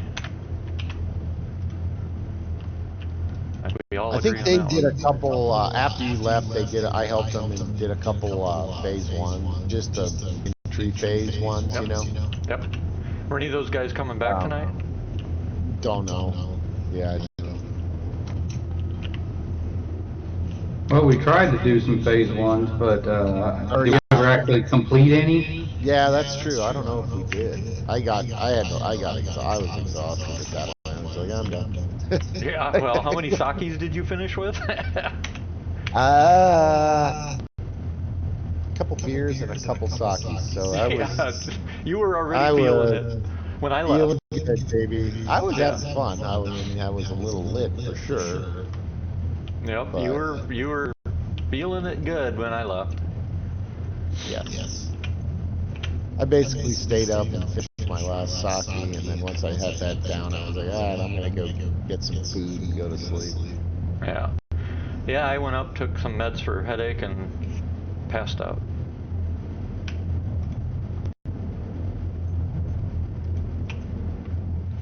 And it knocked me out. I didn't wake up until almost 12:30. Oh, you're in menu? Yeah, I'm at menu now. Send me an invite. Where are you? There you are. You gonna come out with us, Storm? Yeah, as soon as I finish this Holland mission. Okay. Yeah, I still can't join on you. You only got one space available. Oh, I jumped on him. Ha! Yeah, but I know I didn't make you though. Right. I'll try. Oops, wrong one. I think. Wait, what server is that? It's 520 on my end. Don't know. Because if we're in his server, then we're good. Well, at least until we find some bugs that we gotta reset. 3:30. It looks like. I'm in 520. Damn it.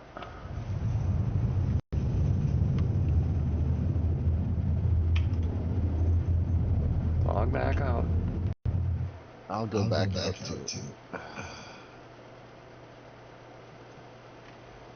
Here, I'll send you the invite, Storm. Alright. I'm gonna put a message on Discord. Hold on.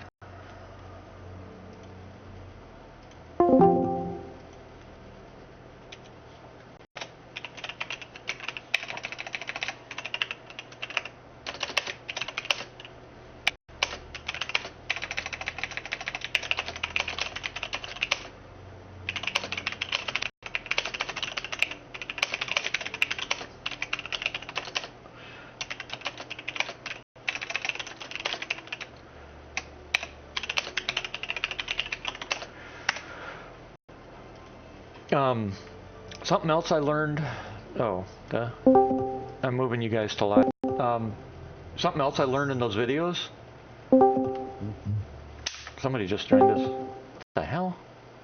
Oh, mashed potatoes and Andy. Okay. Hey, we got people joining. Cool. Solus is here, N4 and D's here. So we're at main menu. I'm going to wait to launch then. I'll back out to let me put my ship away and go back to main menu. I tried doing a phase one a little bit ago, and it failed miserably. Sounds good. Somebody else came in and left suddenly. Mashed potatoes, there he is. Meet us at the main menu. Storing my ship, and then I'll be there. Okay, no problem. Take your time. Be able to. Okay, here's what else I learned in the videos that I posted that everybody can watch later. They literally made some changes to the Idris and the Polaris as capital ships and how we have to do things to kill them.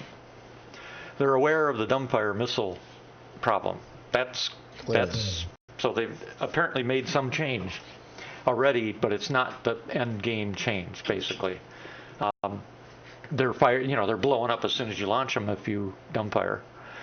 But eventually they'll have safety things that you can turn off or hack off or whatever to dumbfire, but you run the risk of prematurely exploding, that kind of thing. So for now, we're not dumbfiring. We're not going to dumbfire turrets. We learned that lesson last night anyway. But the other thing that surprised me was they have set it up so that if we want to individually target turrets, including point defense turrets, we have to scan the target first. Yeah. I didn't know that. Yeah. I had no idea that they had added that already. I knew scanning it gave you all the highlights to all the different things. I didn't know that scanning was required to actually lock them up. Oh, so when we go in, we actually the pilot, whoever it is, has to scan the ship. Then we can individually lock different things. The other thing that apparently is already in, and I didn't realize it, was they already have impact point detection on ships, so that if you concentrate on a spot, let's say that we set up our plan and we decide we're going to concentrate on ventral, which is the bottom of a ship. That's going to be our area to focus on and take down the shield facing. The game recognizes that and the AI reacts to it. And yeah, so I was not aware they had already added that stuff. And they said, and the big thing the other thing they changed is instead of getting all the shields down and power off now, you can get one shield down and attempt to board. Here's the kicker, from what somebody else said, they think SIG's going to activate point defense to take out boarders too. So that would be really interesting. It's not in now, but that would be interesting if that is actually what they did for that. I don't think they will, because it doesn't make any sense. We don't do it in real life. Until you do damage to the ship, it doesn't lock that ship up for point defense. Exactly. Targeting. And I don't think it makes any sense to do point defense because a person in this EVA would not have any way to get away from it. It'd be zip and you're dead. There wouldn't be any... You'd be chewed into 1,000 pieces before you even knew you got hit, in reality. And that one video with the Polaris, or no, actually it was it number 3 or number 2? They showed the Polaris point defenses and testing. What I thought was pretty cool in that video, I think it was either episode 2 or episode 3, but they showed the testing they did for point defense. It was cool because they showed the point defense operating just like they do in real life, where they just their traverse speed is like near instant. I mean, they just zip, zip, zip, zip, zip, zip, zip. So I was impressed with that because that is how point defense actually works. They are fast. That's why they're not human controlled.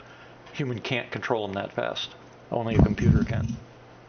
So it's not surprising that it's an aimbot.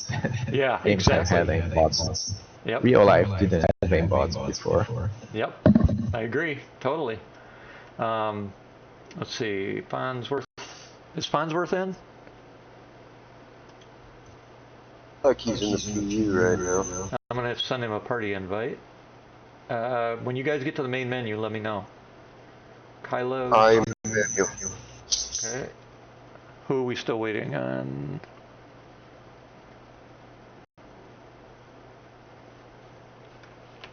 Is there? Do you guys that use Discord? Is there a way to brighten the overlay for Discord and for when it shows who's talking to make it brighter? Don't know. Not that I'm aware of. Huh. Because until somebody Mine's talks, already like very bright. yeah, for me it's everybody's really super dim until they talk, but I wanted to maybe brighten it just a tad so that I could see who's in before they talk. And mashed. Is everybody? Did I get everybody that's in now? I'm watching the game. Yep, Okay. I'm in. All right, then we'll wait. Is getting on, Mesh? Joe getting on? I'm not. He's probably not even. He usually gets on at like 10. That's whenever I see him in other group chats. I'll message him, see what he's doing. Need to run to Cousin Crows real fast. Also having issues with Area 18. That was from Farnsworth. Mm-hmm. Farnsworth just sent a message to me. Say, I was just in for a little bit. I haven't been on for too long, but so far everything, the server I was in was running fairly smooth anyway.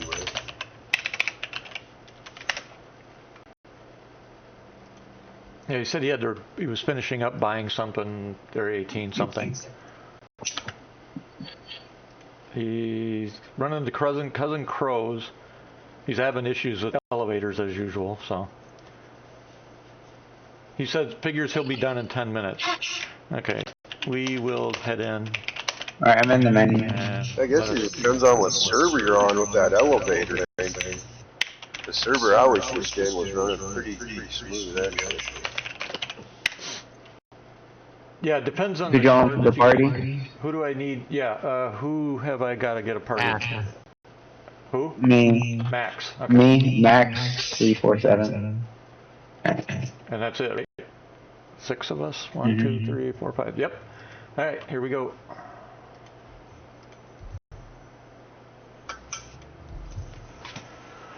Oh, let's kill us on Idris. I think we should do the same plan we had last night. Did you launch? Yeah, I launched. No launch.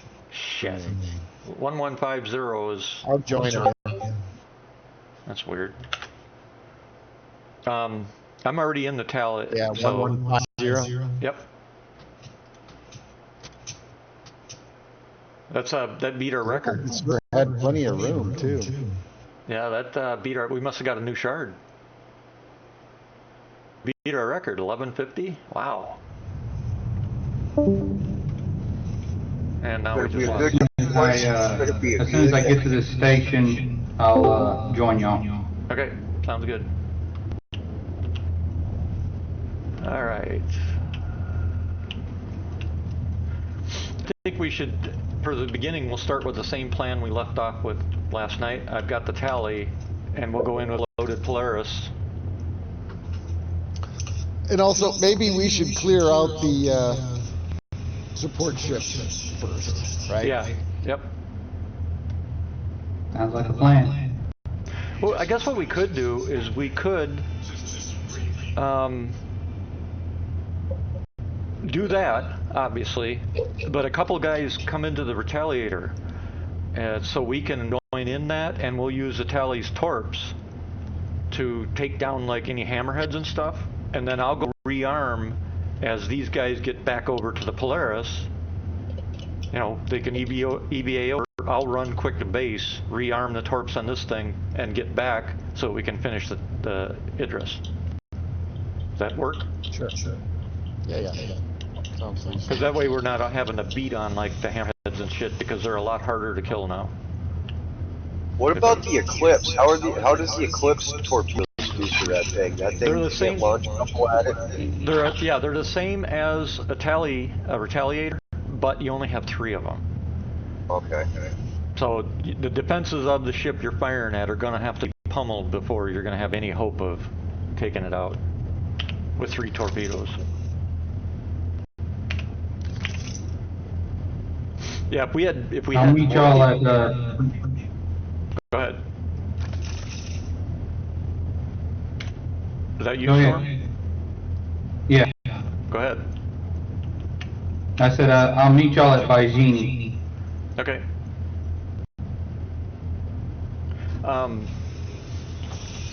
If we had a few more people, based on what I saw today in the videos and stuff, it'd be nice to get. If we had a fully loaded Tally and a fully loaded Polaris and maybe 2 or 3 guys in heavy fighters, we could probably deal pretty easy. I think.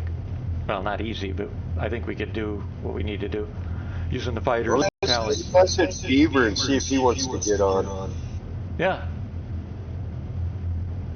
More the merrier. And like Fonz will be coming, so that's 2 more then. I would assume some of the other USNC eventually are going to come in. Spaghetti, I haven't heard from him. Rikos. Who else are we missing? Jinx hasn't messaged me back yet. So oh yeah, Jinx. What McQueen's doing. Oh, okay. Yeah, I'm at the Genie. So. All right, I'll meet you guys there. Going to. Y'all meet at the Genie then? Yeah. Okay. Sounds like a winner.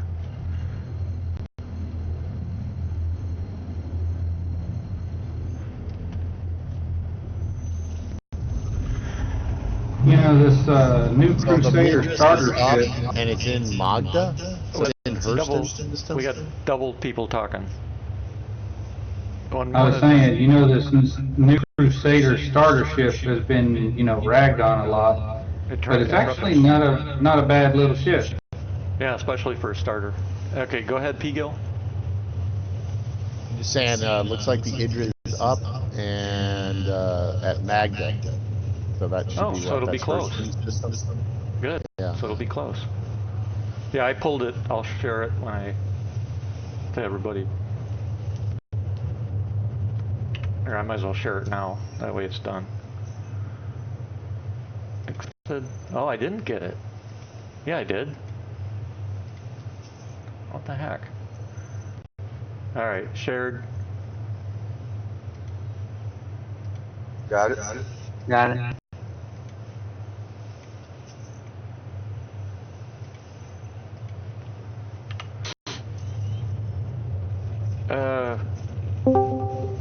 I'm headed to Area 18. It says it's there. Maybe it's another one. I just am saying Max, so in chat. Maybe they're wrong. Let me double check, but it's the marker's on you guys. Yeah, it's ArcCorp. It's at ArcCorp. All right. That works. Well, Coolness. All right, who do I need to add that just came in? Spaghetti. Hey, there he is. Yes, and I'm trying to set up my Tobii. Okay. We can do that while we're moving along here. I'm sending your invite now. We're going to run, to start with, we're going to run a Retaliator and a Polaris, so we're filling them up. Spaghetti. Where is he? I'm not loaded up just yet. There you are. Just sent you the invite. So I noticed we're meeting at Area 18. Oh, we're meeting at Area 18 then? Yep. Or Bajini. Bajini at Area 18. Okay, I was going to say. I have Tobii turned on for some reason, but I noticed the Tobii not turned on. The lights are turned on, right? No. Oh, they're not. Try plugging it in. Okay, Star Citizen has a bug that it turns it off randomly. Don't ask me why. It's a bug. Make sure it's plugged into a main USB, like a USB 3. Yeah, I mean, I have a powered USB 3.0 hub. You need to put it in the machine. Yeah, I can't even do it then. Why? Because my PC is set up away from, too far from. Oh. Unless I can put the Tobii upside down, because it comes out on the right side. Nope, you won't be able to. Yeah. Do you have a cable extender? Do you have a came cable? with a cable extender. Oh, and it doesn't read? I have no. I need like a 8-foot. That's what I use. Mine's 8 foot long to extend it. I buy one though. Well, if you're on a powered hub, make sure the slot you use is a powered slot. A lot of those. So hubs, yeah, no, it is. It's a TP-Link. It's only got what, like 8 slots. They're all powered 3.0 hubs. Okay, then. And I have it running to a 3.2 hub in my motherboard. Okay. The Star Citizen will turn the damn thing off randomly. For some And yeah, reason. that's the thing. I was just using it in Flight Sim. Right. So to fix it, just turn off that port on that hub and turn it back on. That's what I do. I have a button for my ports, so I can just turn off one port, turn it back on, and the Tobii kicks right back in. Until Star Citizen eventually decides to turn it off again. It's annoying as hell, and I wish they'd fix that. Don't have buttons, so I'm just gonna unplug it, put it back in. Yep. Old-fashioned. I think that bug is tied to the key map system. You ever flown a ship and all of a sudden a key map activates out of the blue, and you weren't touching the keyboard or anything? I think it's tied to that bug. Well, that's the reason I bought the powered hub. Mm-hmm. Is because, I read a lot about the, what was it, the X56, that it just pulls a lot of power. Yep, it does. So that's why I got it to begin with. But, yeah, I shouldn't be having issues. This is like a legit brand. You know. Yeah, it pulls power, but the brand is solid. It's just a less capable brand in terms of BKB or roll, that kind of stuff. Yeah. It's a good starter HOTAS, let's put it that way. Oh yeah. No, I was talking about the the USB hub. Oh. TP-Link. Yep. Networking brand. Good shit. Yep. I'm not worried about it not providing enough power. So. Alright, let's see. Yeah, I just don't see the infrared lights. They're not powered on. They're not powered on still. Yeah. That's unusual. In the menu, is powered on? Is the Tobii Experience running? Make sure it's in your system tray. If it's not, yeah, it won't power up.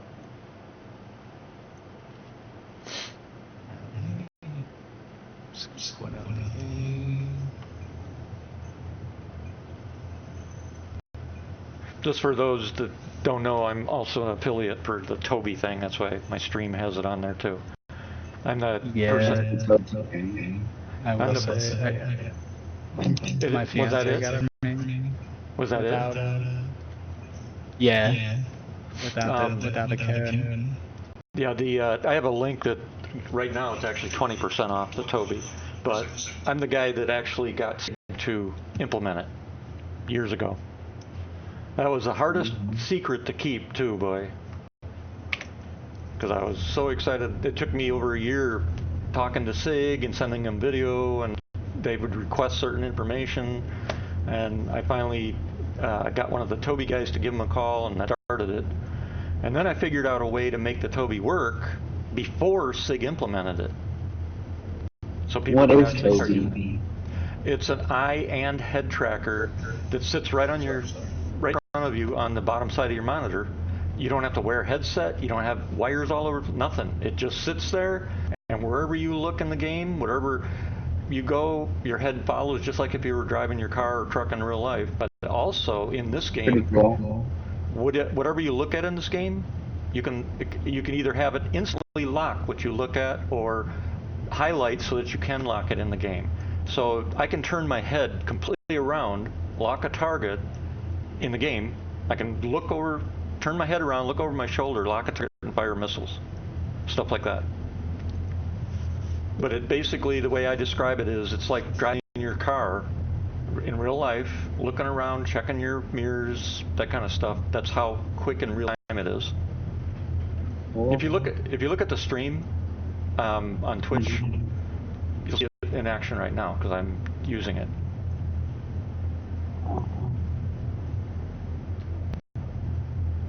I can't play without it.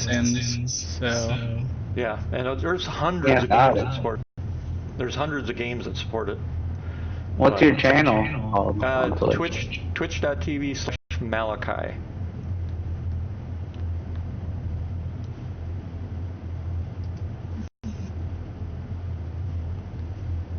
Yeah, I have no idea how to use Twitch.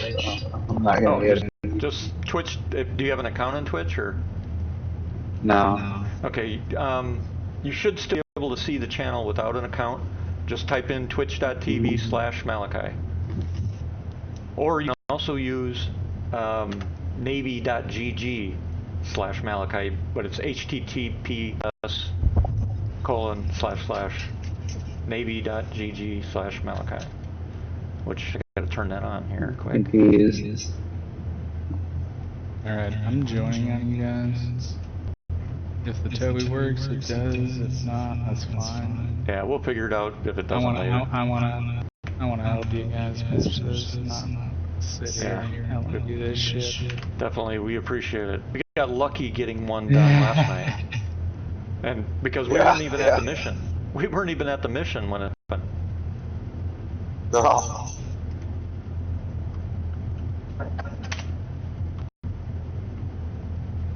I'm back. Okay. Let's see here. All right, I'm on pad. Forgot to look. So I had to. All right, I'm on y'all server. You want to share the mission? All right, moment. And somebody else was trying to talk. Who was that? Oh, it was me. I was just saying I had a little accident to get out of the hangars.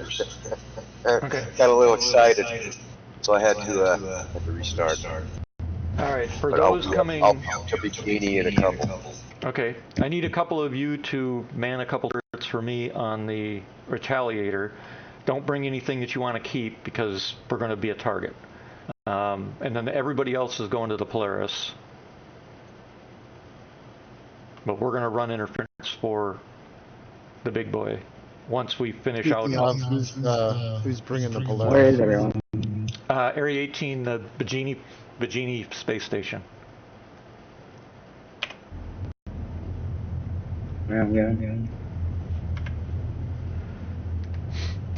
I didn't catch that. Who's bringing the Polaris?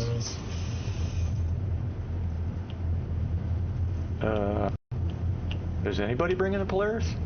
Because Fonz brought it last night. He's probably another 5 minutes away from getting here. I can spawn one. Well, wait, Mine's where are they? Huh? Mine is at Orison, and I'm at the Genie. Alright, hold on. Let me go down and see if I can spawn one. I think I've got one that I can deliver. I'm not positive, though. Gosh, close that. Almost ran away from the Retaliator without closing the gate. Well, come on. Oh, you gotta be kidding me. No. It just incapacitated me. What did? Oh, you dumbass. I have my helmet off. Son of a Well, now I don't feel so bad crashing my ship in my hangar. You know, they need to put freaking warning sounds in this game. They go off and say, oxygen, you know. That's... But there is You one didn't even warning hear the sound of you choking? Yeah, that's the warning sound. Yeah. How much time do you have? You get 10 seconds, which is bullshit. I mean, how much do you have on the ground? It's like 30 seconds and then you die. Oh, I'm gonna make it then. Even though I'm right outside. Yeah, I'm already dead. No, Not I'm sure already you dead. are. I'll be bringing a Polaris because I was sent home. So my Retaliator is on pad 2 if somebody wants to go ahead and get it in it. So somebody else doesn't Where? try to steal it. At Bikini Point. Oh, alright, I'll go. I'm up there now, so it don't matter to me. I'll Yeah, because I just need 2 get it gunners. done. Yeah. Whoever the 2 gunners are can get in it, and I'll be there. I'll bring a Polaris. And then P-Gill, you gonna take control of it? Sure. Okay. Is somebody going to the Retaliator, or should I go for now? I will go. I'll be one of them. Alright. Need one more volunteer.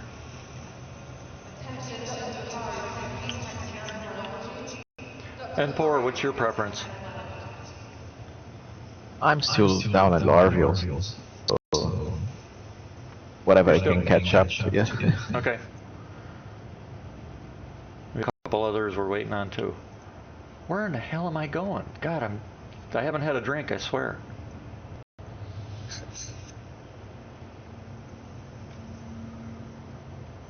Heading a complete different opposite direction. I'm gonna assume if you go out to the tally, my body might be there. I was flying around the station. No, nobody. I'm right here. You didn't make it to the airlock, I guess? Nope. No, I died right there on the under the tally. Yeah, yeah. This is NPCs outside the station. Body. Okay. Okay, on the body. Who else was talking? There's a bunch of like dead NPCs floating in space. Yeah, that's not me. Alright, I'm right here. Alright. Where's the... Oh, Once I get I'm back... coming up the basement. Once I get back with this Polaris, P-Gill will take that, and then I'll fly the Retaliator. Ah, put your damn helmet on, moron.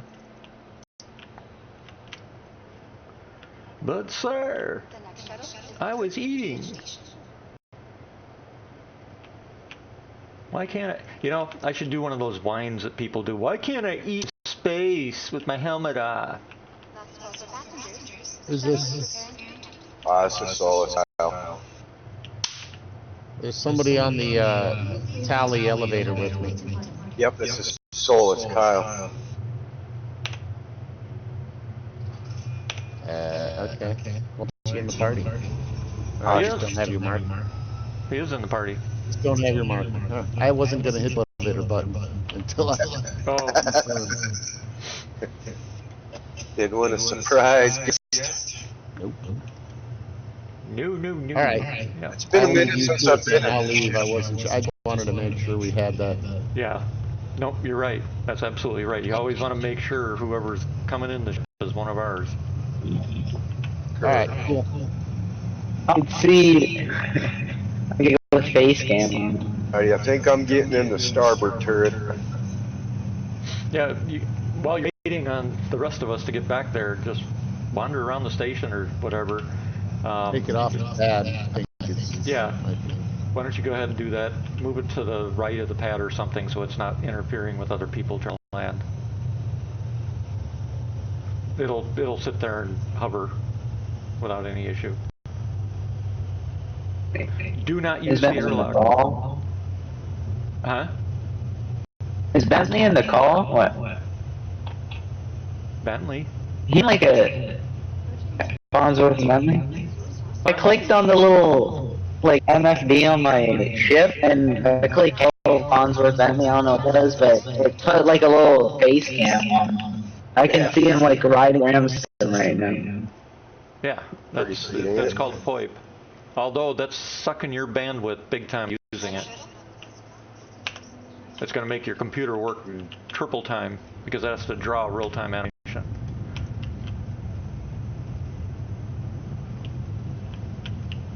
And since you've only got 16 gigabyte, I would recommend not doing that very often.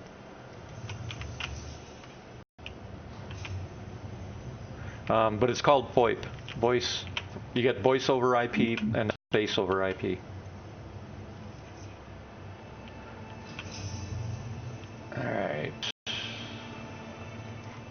The different ships have different quality of MFDs, because like this one is like low quality one. Yep. I'm wondering if like different ship might have better screen. Yeah, ship has its own style and type of MFDs. What ship are you in? It's Hutter. A cutter? Yeah, they all have different types and styles. Some will only have 1 or 2 MFDs, others will have 4, 6 MFDs, just depends on the manufacturer and the ship. No, but like they have like very big pixels. You see the end of pixels. So almost like Origin would have like a higher quality. That's because of your machine.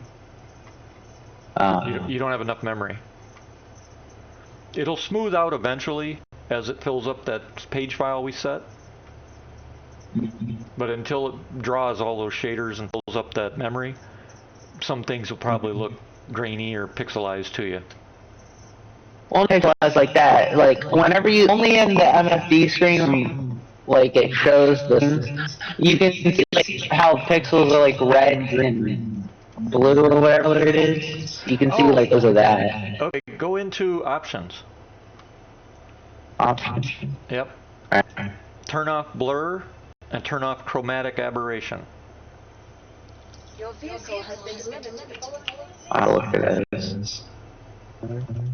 I don't know why they did them in alphabetical order.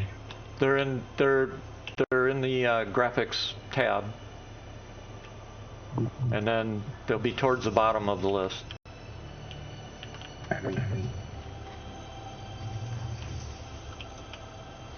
Motion blur or just blur? Blur and chromatic aberration, turn those off completely.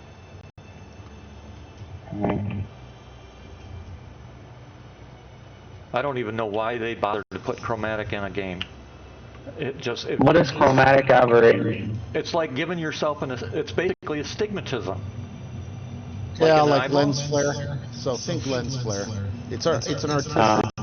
No, it's not lens flare. Isn't it? It draws the red, green, and blue outlines of all the pixels. Yeah, that's what chromatic is. I don't like it, whatever it is. I turn it off. Yeah, you gotta turn that off. I mean, it's still there. It looks like it's true because it's only on the screens MFDs. Right. Like low quality screens. Right. There's still going to be some because they're still refining the new MFDs because they're brand new. But eventually that'll settle down. But by turning that off, you also just helped your system process better.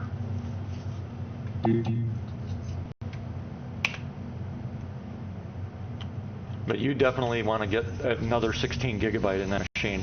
32 gigabyte minimum. Yeah. What resolution are you running at? Like, I'll check. Is that in graphics? Yeah, it'd be graphics at the top. Be the fourth one from the bottom or from the top. 1920 by 1080. One dot. Yeah. Okay, and then what kind of, is that a built-in card? Laptop, or what is it? It's a desktop. Okay, it's a desktop. What's the video card? And RTX 4060 Ti. Oh shit, you got plenty of horsepower. You need to get your memory upgraded big time then, because your card right now is dying. It doesn't have the power and the space to work. No joke. You are actually throttling your GPU card, that 4000 card. That's one of the top end cards, and it can't run full speed because you don't have enough memory. Yeah, I was gonna say it's better than my graphics card. I only got 3070. It's mine. Yeah, 3070 is better than the 4060 in terms of VRAM. Yeah, in terms of VRAM. I got a 3050 Yeah, you're running a 4,000 card. You need to get your memory on that machine boosted, and I would recommend, if you can, get it to 64 gigabyte with that video card, and you're gonna rock. Your system. It'll be night and day from what you're seeing now. The other thing to check is under the resolution. Do you have any of the what do you call them? What are you running window mode? Are you in windowed mode, borderless? What does it say? Borderless. Okay, and below that, what does it say? Vulkan or DirectX?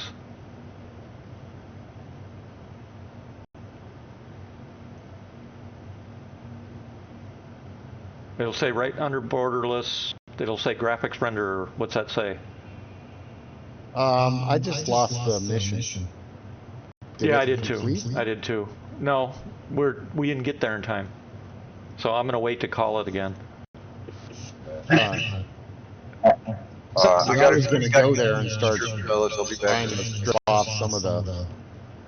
Did fighters, we lose? you know. Did we lose the guy I was talking to? No, my phones they're Bluetooth and they're disconnecting for some reason. Okay. Happens a lot. Do you have what's that graphics render? Direct 3D11. Okay, that's what you want. Vulkan is broken, so don't. If you're using Vulkan, it'll crash you all over the place. All right, and down below, look for upscaling. What does that say?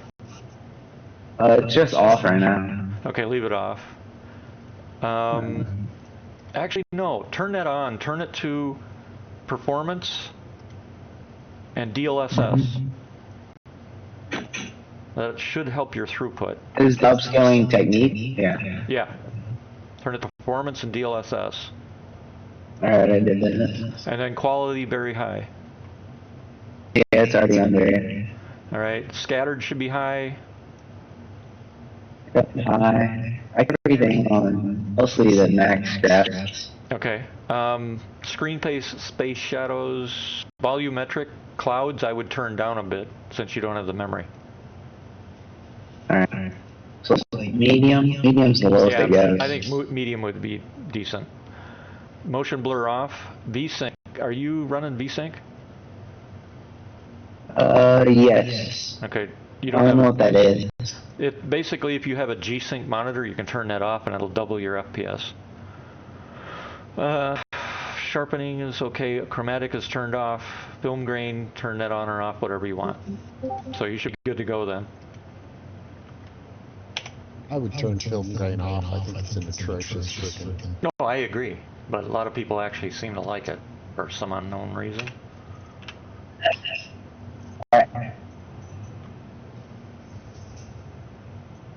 Do you have anything in your hangar of that Polaris?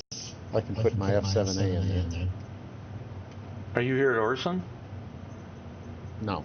Oh, no. Yeah, I'm not loading anything into it right now. I'm just gearing myself up. Since I died, I don't know where my gear is.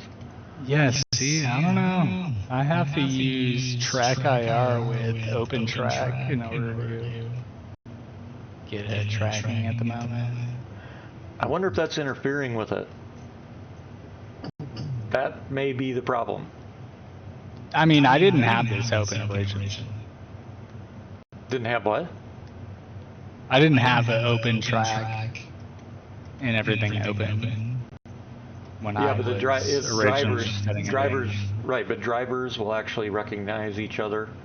I wonder if that could be part of the problem.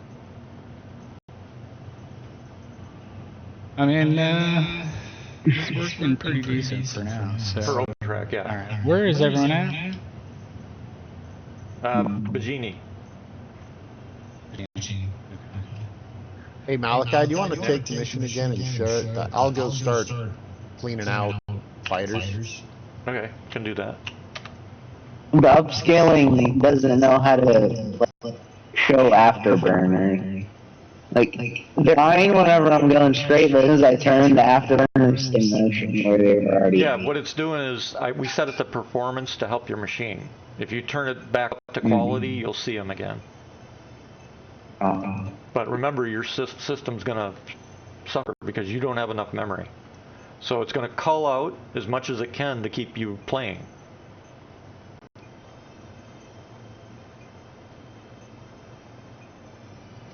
that make sense?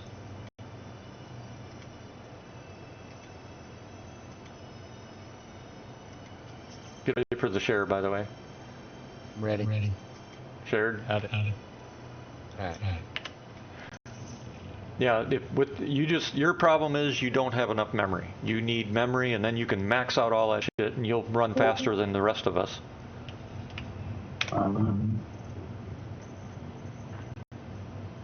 Hey, gentlemen, sponsor. Huh? Right, now the incursion site is... Where is it?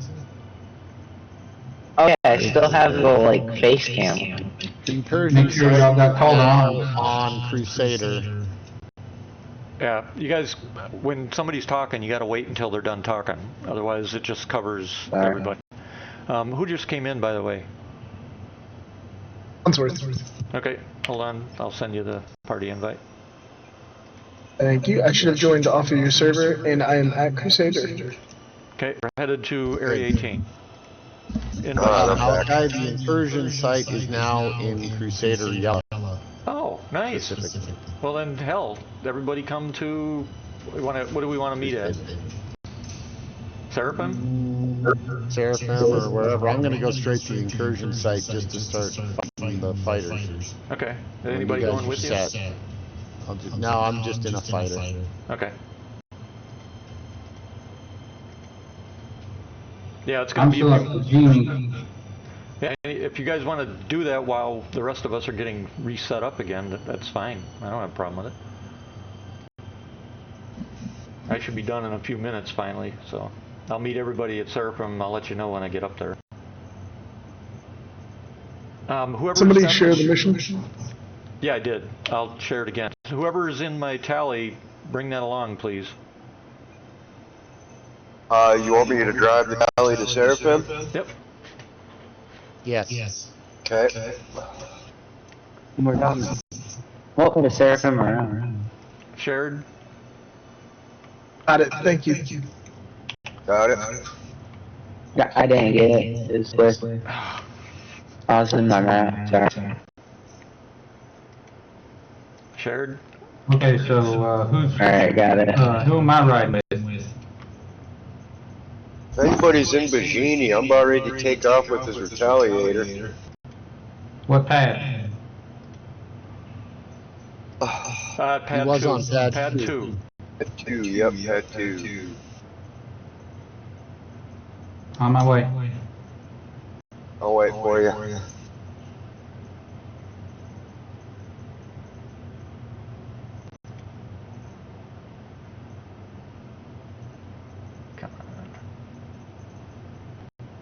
Oh, I see the retaliator. Are you here too, Max? Yeah, funny. Yeah, anybody that's at Bajini might as well get on the tally. Because you'll be moving to the Polaris. Is it more than 2 people? Oh, yeah. Oh, yeah, absolutely. Yep. I thought it was like a heavy fighter for 2 people. No. It's a got bomber. it's a 5-man ship. Yeah, it's a 5-man. Actually, 6-man. You need an engineer. Oh, yeah. I guess I'll head over there then. Let me get out of this. Did you just land next to me, Max? Yeah. Okay. I have an NPC in here. In What? where? In where? In my ship. How in the hell do you have an NPC in your ship? There were NPCs floating around in space, and I tried to random one, and I guess he got stuck in my ship. You need to get him out of there because that's a crime stat if they catch you. Is he dead? No, he's alive. Yeah, get him out of there though. He's abandoned the ship, aren't you? Yeah. He's stuck here on the pad, so alright. Is everybody in that bikini that's here? Yeah. Oh, these nice torpedoes. Okay, we The are ship looks from the inside.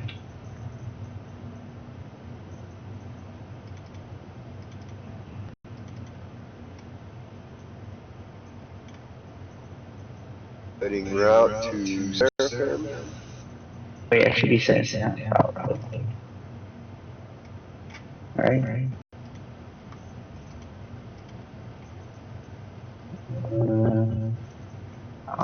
find a seat in time.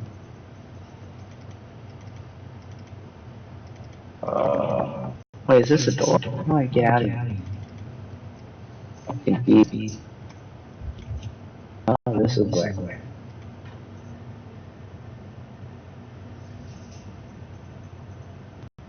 Wait, no, that's where.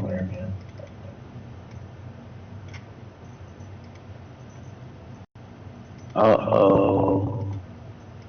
Don't launch just yet, I'm sent down. I can't find my seat.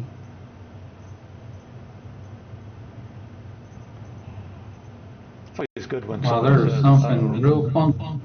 I say you should be able to find a turret somewhere. For now. There's a lot of turrets on a Retaliator. Yep. Yeah, that is true. I'm scared of getting tossed out the claw. I'm trying to walk around her and stuff. The missile boat gunship, no, torpedo boat gunship. Yep. Once you go into quantum, you'll be able to walk around without any problem. As long as you don't touch the edges of the ship. I touched the door of the cuffs, and I got spent some space, and it went off without.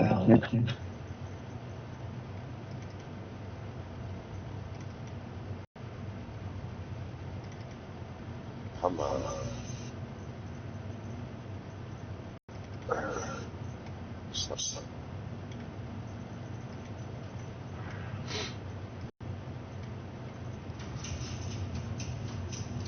While I'm in my gear, does anybody need anything? At the moment, thank you though.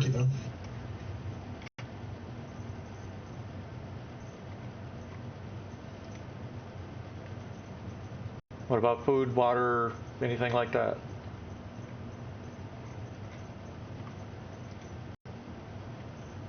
I'm good with everything. Okay. Appreciate it. Yeah, I'm in here, so I figured I'd better ask before I leave. Med gun.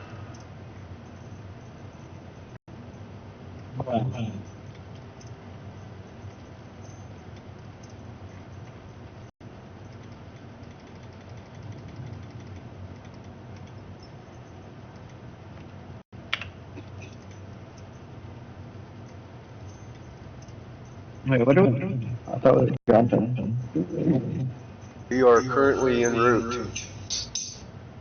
Wait, we're in quantum right now? Yeah, we're in quantum right now. That's what you call a good pilot. You didn't even know.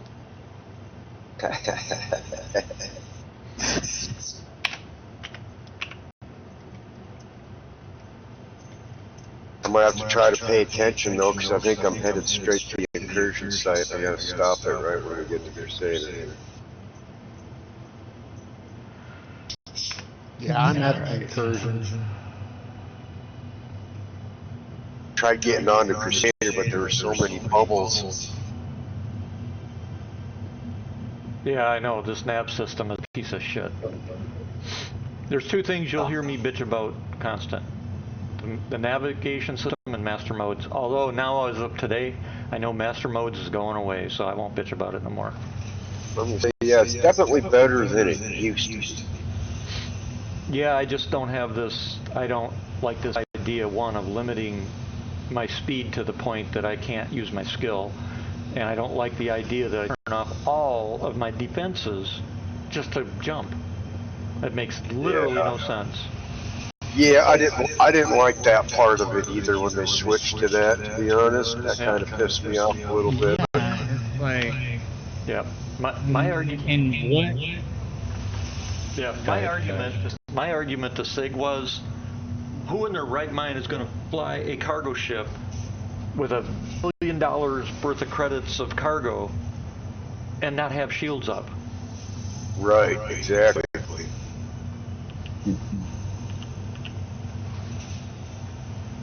And when in science fiction history has it ever been like, all right, we're dropping shields, we're gonna not have weapons, and we're gonna go into hyperspace? Oh, and when a torpedo is fired, don't worry because we can't fire countermeasures either.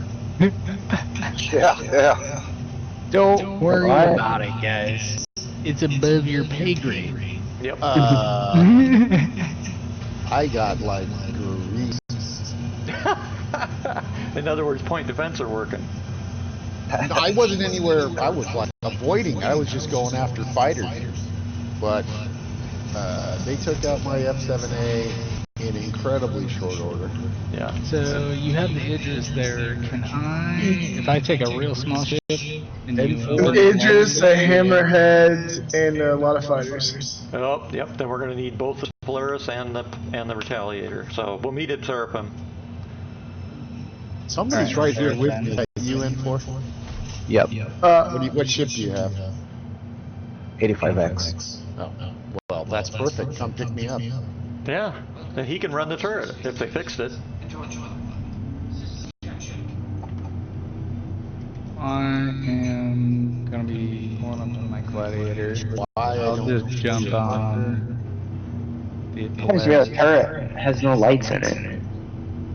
Unless you have a use for my torpedoes. On which ship? Gladiator. Yeah, torpedoes come in good, but we want to get these two ships manned up if we can. Yeah. And then put your Gladiator in the Polaris hangar bay, or whatever. That's good. That way, once the torpedoes are used, or the front guns are empty, somebody will be able to take it out and continue to fight. And especially if the Idris shields are down, those 5.5s are going to do some damage. They're nothing to joke at. By the way, I upgraded one of our ships to the. Something. I just landed on a ship. What? I am inside of a freaking hammerhead. Yeah, there's. Or just run away. I'm gonna try and take this hammerhead. Yeah, take it over. I'll go to the crew, or I'll go to the shit. Where the hell am I? I'm gonna go to the. That's pretty funny. Go to the cockpit to try and kill the pilot. Yeah, that's pretty funny. Yeah, because he'll have NPC turrets if that's an NPC ship. Yeah, if I can kill him. Of course, I don't have a gun. Oh, fuck. Punch. Well, I'll punch the shit out of him. Now you know why I always gear up. You knew I would say it. You knew I was gonna say it. Yeah, this happens all the time. Yep. I always say, hey, what did I teach you? I plan for when you fail to plan, your plan is to fail. Just run in more. I can't get down to their. One fighter down. Almost two. I'll be at Seraphim in about 30 seconds. Yep, I will too. As soon as nav mode kicks itself in the ass.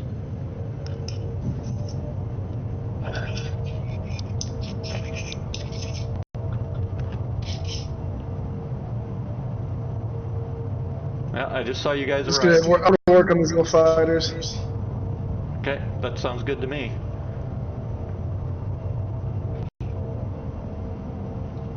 Can't beat the bonus 5 to 6.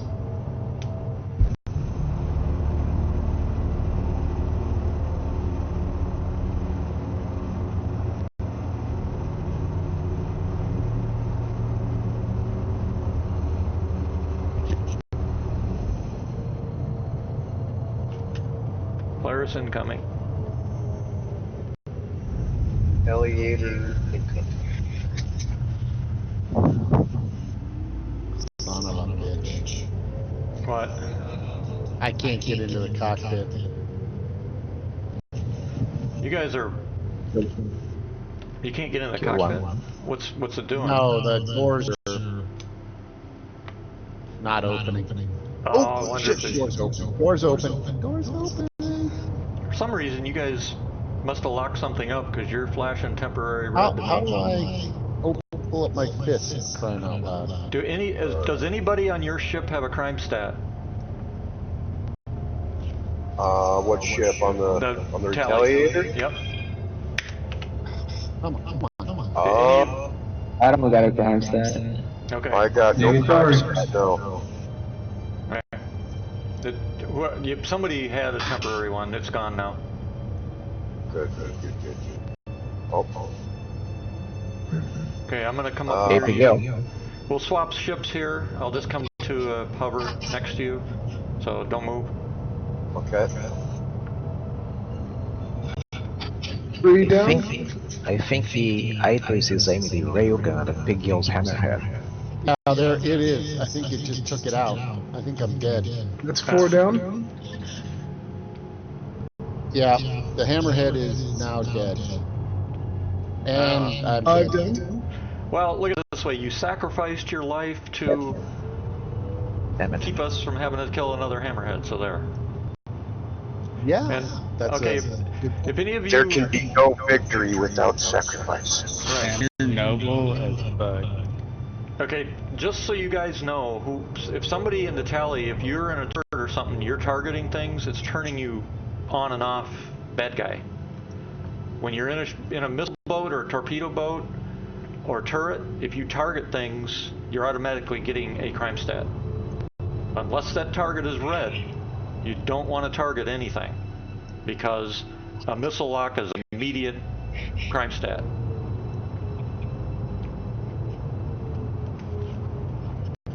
Everybody copy that? Yeah. Okay. Now that's going to be critical in the mission again, because you guys saw what happens. Those turrets will open up on us for the comm array, and if you target the turret, we're screwed.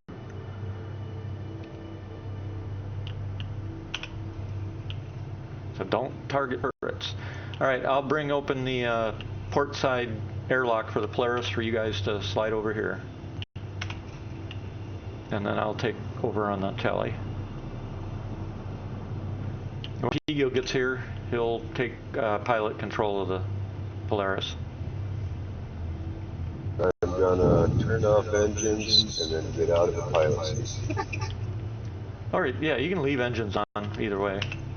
Whoops, that's medical. Oh, set your medical on the Polaris. When you get aboard, go to medical and set your spawn point.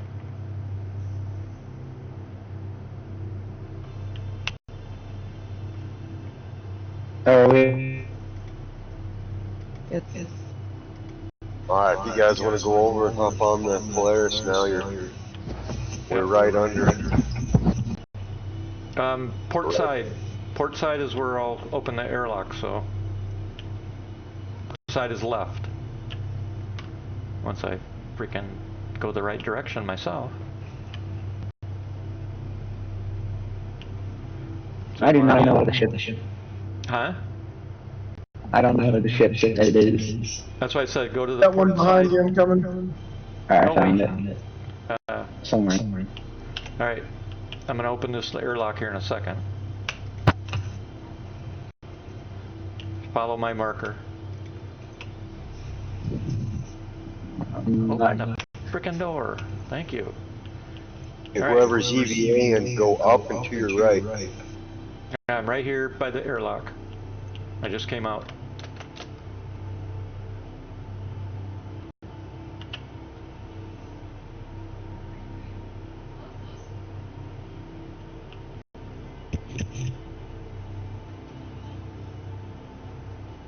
I don't see anybody coming. How many were there in the tally? There's 2. Someone's under the Polaris EVA and right now. You can come up and around. Yeah, come towards the tally. Yep. Come towards Sorry, the go ahead. Go towards the retaliation? Yep. Alright. You need to go on the other side, Max. Yeah, just keep coming, keep coming, keep coming. Now look to your left. Look to your left.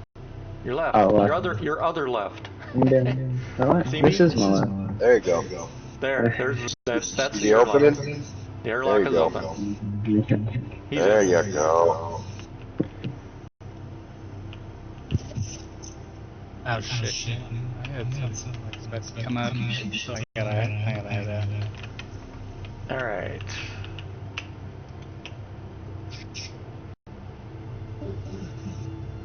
Alright, who are we waiting on for Polaris other than Pigo? I can fly out to you guys and get on. You don't have to wait for me. I'm just leaving the hospital. Okay, Does somebody have experience flying a Polaris other than me? Nope. Maybe Kyle, I don't know. Huh? Maybe Kyle? I flew it for a little bit. I wouldn't say I'm experienced. That's better than nothing. I got about 5-minute flight time on that ship. Okay, yeah, then I'll come back to the Polaris. We'll leave the tally here, yes. We're not going to be able to fly both. Unless somebody wants to fly the tally. You're going to be by yourself for now until we get everybody organized. I would, but I'm honestly, I'd probably just die right away. If you can wait a couple minutes, I mean, I'll, I'm getting on the train, I'll be at the space station, I mean, I'll get up there in a jiffy. Alright, then let's just wait. That way we can take both, because I'd prefer to take both and do this per plan than lose again. Alright, I'll stick with the Retaliator for now then. Down to 17 out of 29. Cool. Alright, who are we waiting on for getting in the Polaris itself? I'm still trying to EVA towards it. Okay, so Storm and N4 I know is coming. N4, is he still in the 85X at the inversion? Yep. I am fighting for my life. He's trying to take out fighters. Oh, okay. Who else we got that's got to get to the Polaris?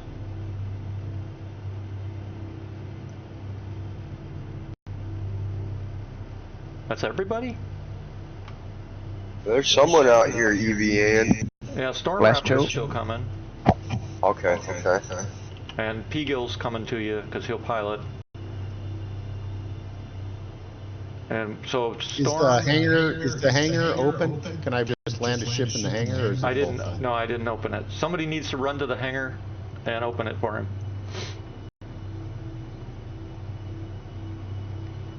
Since we're sitting next to Seraphim, I didn't want to open it. No way. Yeah, you're fine. Just when I get there.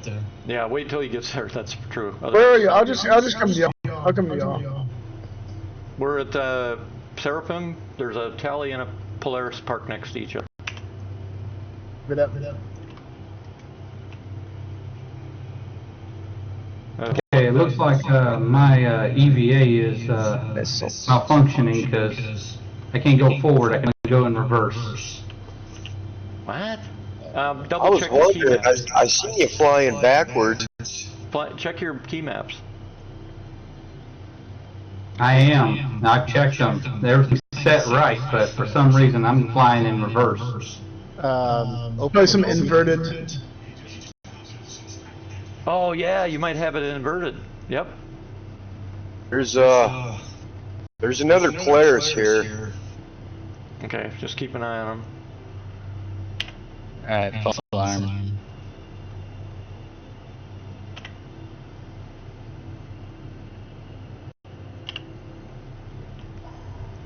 That Polaris, by the way, I already set power modes, so you shouldn't have to mess with them. P-Gill. I maxed out your guns and your shields.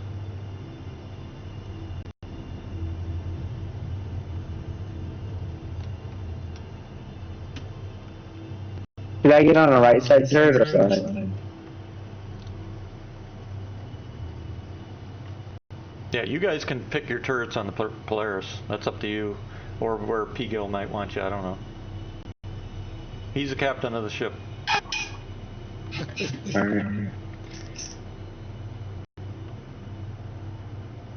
If we don't have enough people, just fill one side so I know what side to favor, right?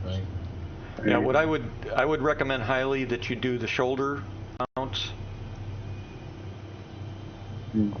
Make sure those are manned, and then make sure somebody's at the torpedo bay and the board turret, because he's going to have to keep his nose on the target, and that make it easier for you guys to fire and shoot. And what is this guy doing? Who is this? It's me. Oh, your ship's all fucked up. Yeah, I just came from the battle zone. Instead of repairing, I figured I should join y'all. Okay. Makes sense. Did you get in, Storm? Still working on it. Go to the top of Polaris, and hopefully you can drop in from the top side. Copy that. You got. Yeah, I'm not even pushing. I'm not There's even a door right pushing. here. You're close to the door. Yeah, he's just got. I don't. Your controls. I'm not sure why Oh, yeah, I you're wish all I had a tractor beam.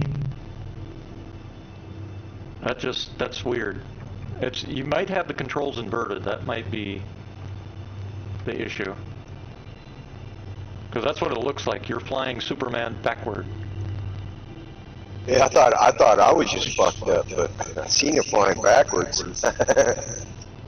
Yeah. Yeah, it was a surprise for me too.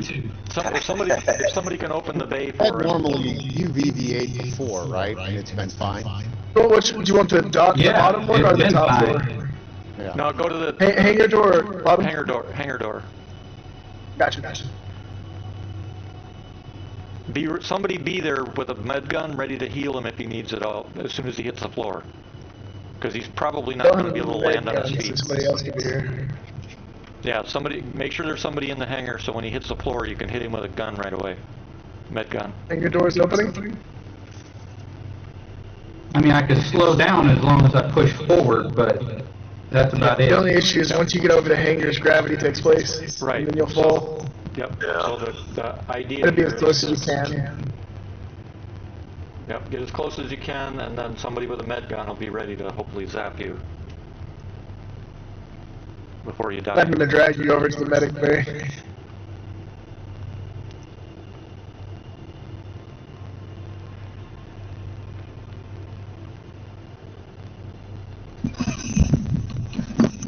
This is trippy, man. Those drugs you took today are working, huh? Real good. Which reminds me, I gotta go get mine.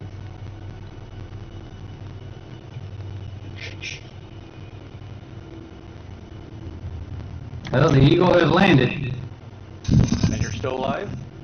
It is, nice. Cool. Like shutting hangar doors?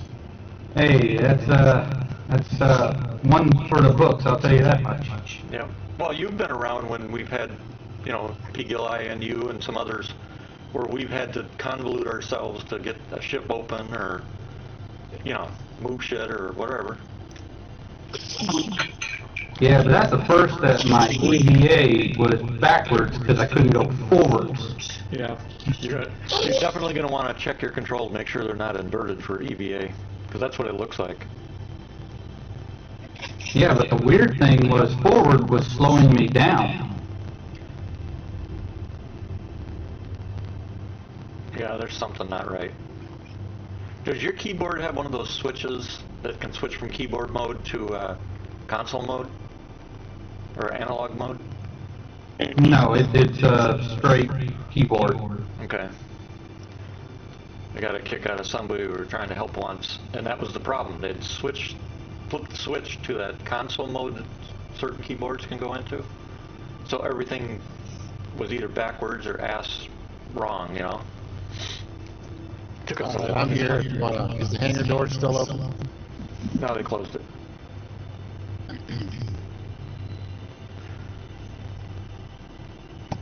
The side airlock's right there, though. It's right across from the tally.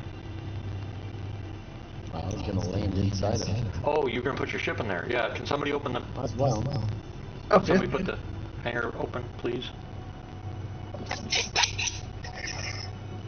Who's in the tally with me? I'm the pilot.